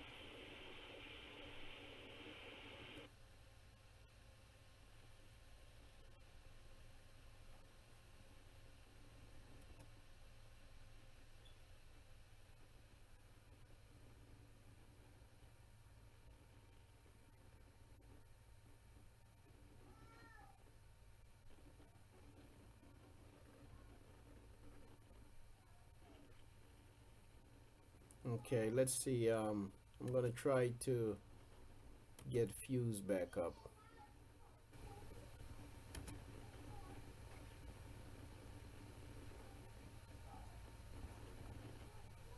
Bear with me here just for a second, family.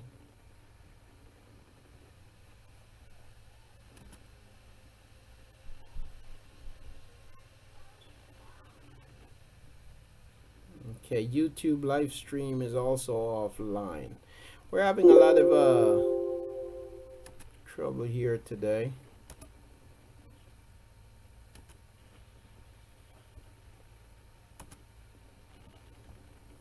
Let's see if YouTube probably is back on. We're having a lot This of... conference is being recorded. Okay, we're having a lot of quite a bit of issues here today, and I want to apologize for that. But Akut, are you back, Akut?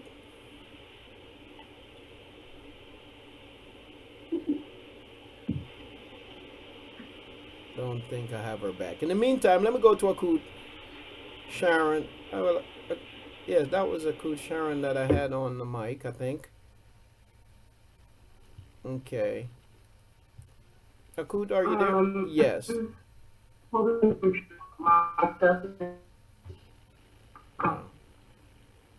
I can't close my mic down. Oh, okay. I'll get it for you, Akut. I'll get it. But was that all? Close the mic down? Yes, I could close it for you. Yes. Thank you. That was all. Okay. The system today is really acting. We're really having quite a bit of issues here today, and again, I apologize for that. Okay, yes. All right. Let me go to a key. Then we'll what we're gonna do is we're gonna go to break. Everybody, if you could reboot your computers during the break, and I'll reopen the room after reboot and see how that works. Yeah. Let me go to a key real quickly because he's been waiting. Let me go to a key. A key. I want to go ahead, Aki, see how this works. If not, we'll just reboot and come back after break. Shalom, shalom. Shalom, Aki. Shalom. Yeah, this has been edifying, definitely. I just wanted to chime in on what the sister said earlier, just a minute ago, about deja vu. Mm-hmm. I've actually experienced it, but I experienced it sometimes months later. Like I would actually have the dream, Mm-hmm. and then months later,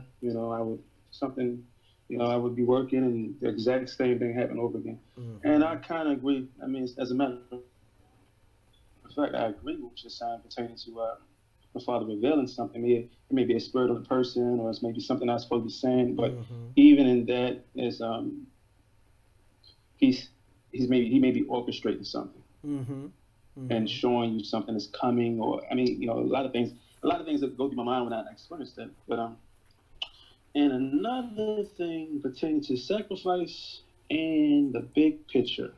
Yes. That is so. That was just confirmation for me. Because, like you said, man, without sacrifice, you really can't get nothing. It's like, we want instant gratification. It just does not. And if if we do get it instantly, we probably won't know what to do with it anyway. Indeed. So the sacrifice is definitely in a big picture of things. I mean, you were sitting on so many things that was confirming with what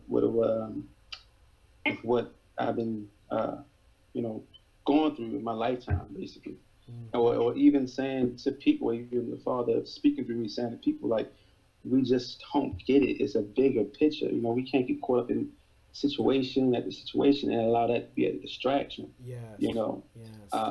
And marriage and things of that nature, like marrying the wrong person, can be very detrimental to your walk. Yes. And because there's something I heard a while ago. You got that marriage is supposed to be a piece of heaven on earth, even though it can be ups and downs, but it's supposed to be a piece of heaven. And if you marry the wrong person, it could be a hell of a marriage. Yes. So it was just like I said. I love you, Mashpaka, and you all. Father is great. He's been doing so much for me in such short amount of time, and I love your kid. Shalom, shalom. Praise Yahuah. Love and appreciate you also, Aki, and I praise Yahuah for what he can continue to do in our lives. Praise Father. Akut Sharon, I think I did see your flag there, Akut. Maybe you were testing it to see if it worked. I'm not sure. Also, I just what I'm going to do is we're going to go to break, and I'm going to reboot my computer, and then I'm going to open Fuse back up, and then when we come back, I'll restart the YouTube live stream. But Fuse will. Kut Rakal from YouTube wanted to say something, but unfortunately, from YouTube you're unable to get to the mic, Akut, unless you come to Fuse. You'd have to go to the Fuse room, and to do that, you'd have to go to fuse.com. And then you can join a meeting, and the number is 232-03-431. 03431. Or you can also call in from your telephone. You can call in the Fuse from your telephone, and then you're able to get on the mic that way, and you can say something, and then we can all hear you. The number, if you want to call into Fuse, I'm trying to find it here. The telephone number. What is the phone number again, family? If you want to call into Fuse, I don't remember what it is right now. Let me try to find it. Give me just a second.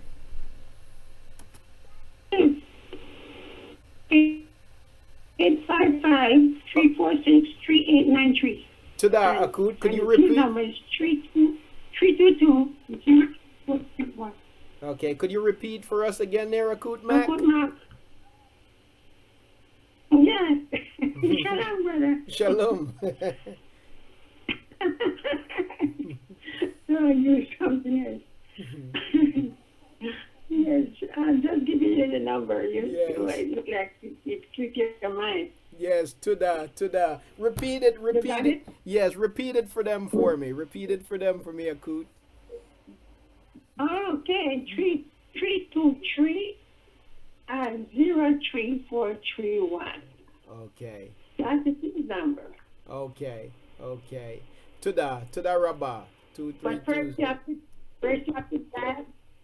Right after that, 855-346-3893 first. You dial that number first, then you get into the Fuse. Okay? Okay, to that. Okay, 1 second. When you come back from your break, please explain Isaiah 31, come to me? Yes, ma'am. Yes, indeed, Akut. Yes, we'll do. That's Isaiah 31, right? Then you get that from your break, all right? Okay, sounds good. I'll Sounds check good. that. I'll check that. Okay, Shalom. great. Shalom.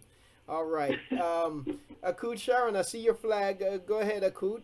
And then after you, we'll take break. I'll get my computer restarted, and then hopefully things will work better, and we can go from there. Okay. I have I had to reboot, and so I missed a little of the dialogue. Okay. But I had a deja vu experience myself, Mm-hmm. and it was decades ago. Yeah.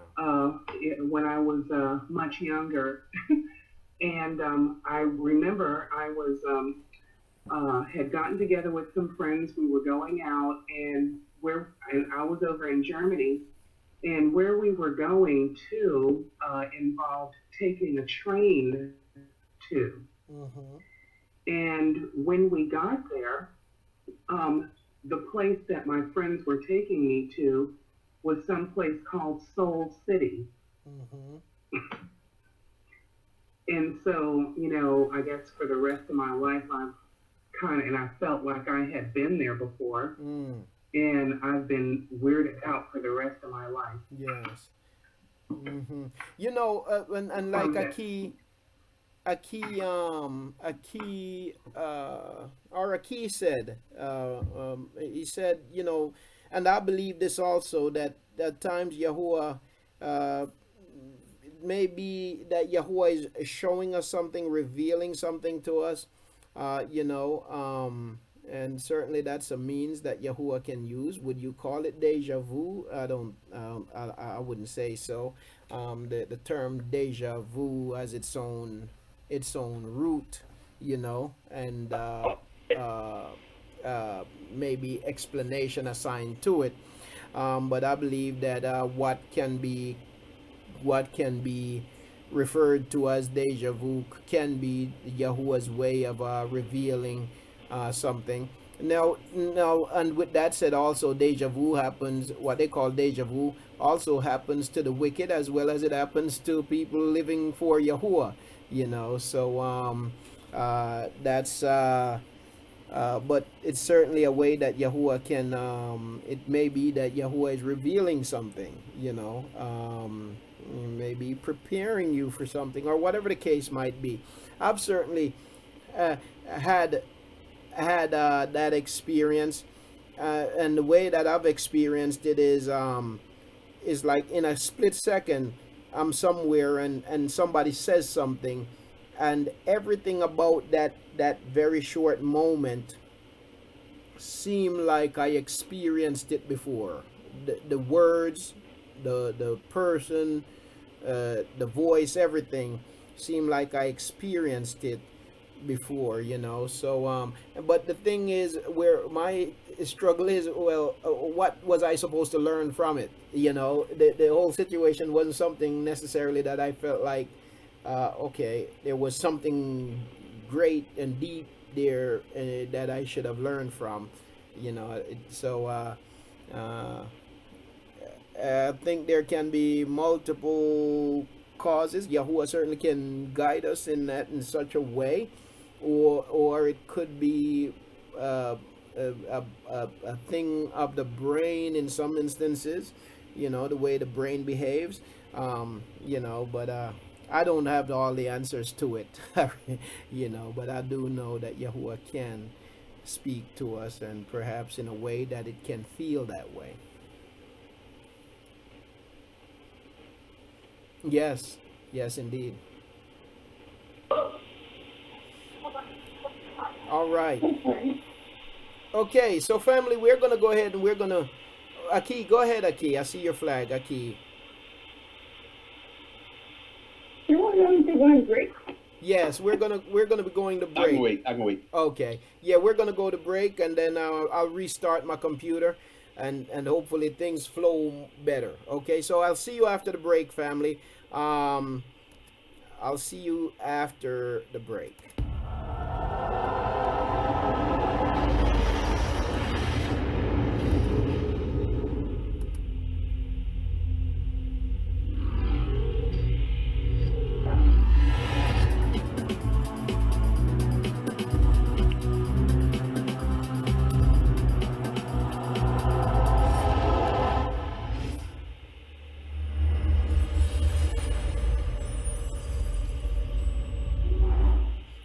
Okay, so it's 4:45 just about, and so family, we're gonna go to break. I'm gonna restart my computer. You may or may not be knocked off a fuse when I do that, but the room will be reopened as soon as I get my computer back up, and I will restart the YouTube and Facebook feed once we come back.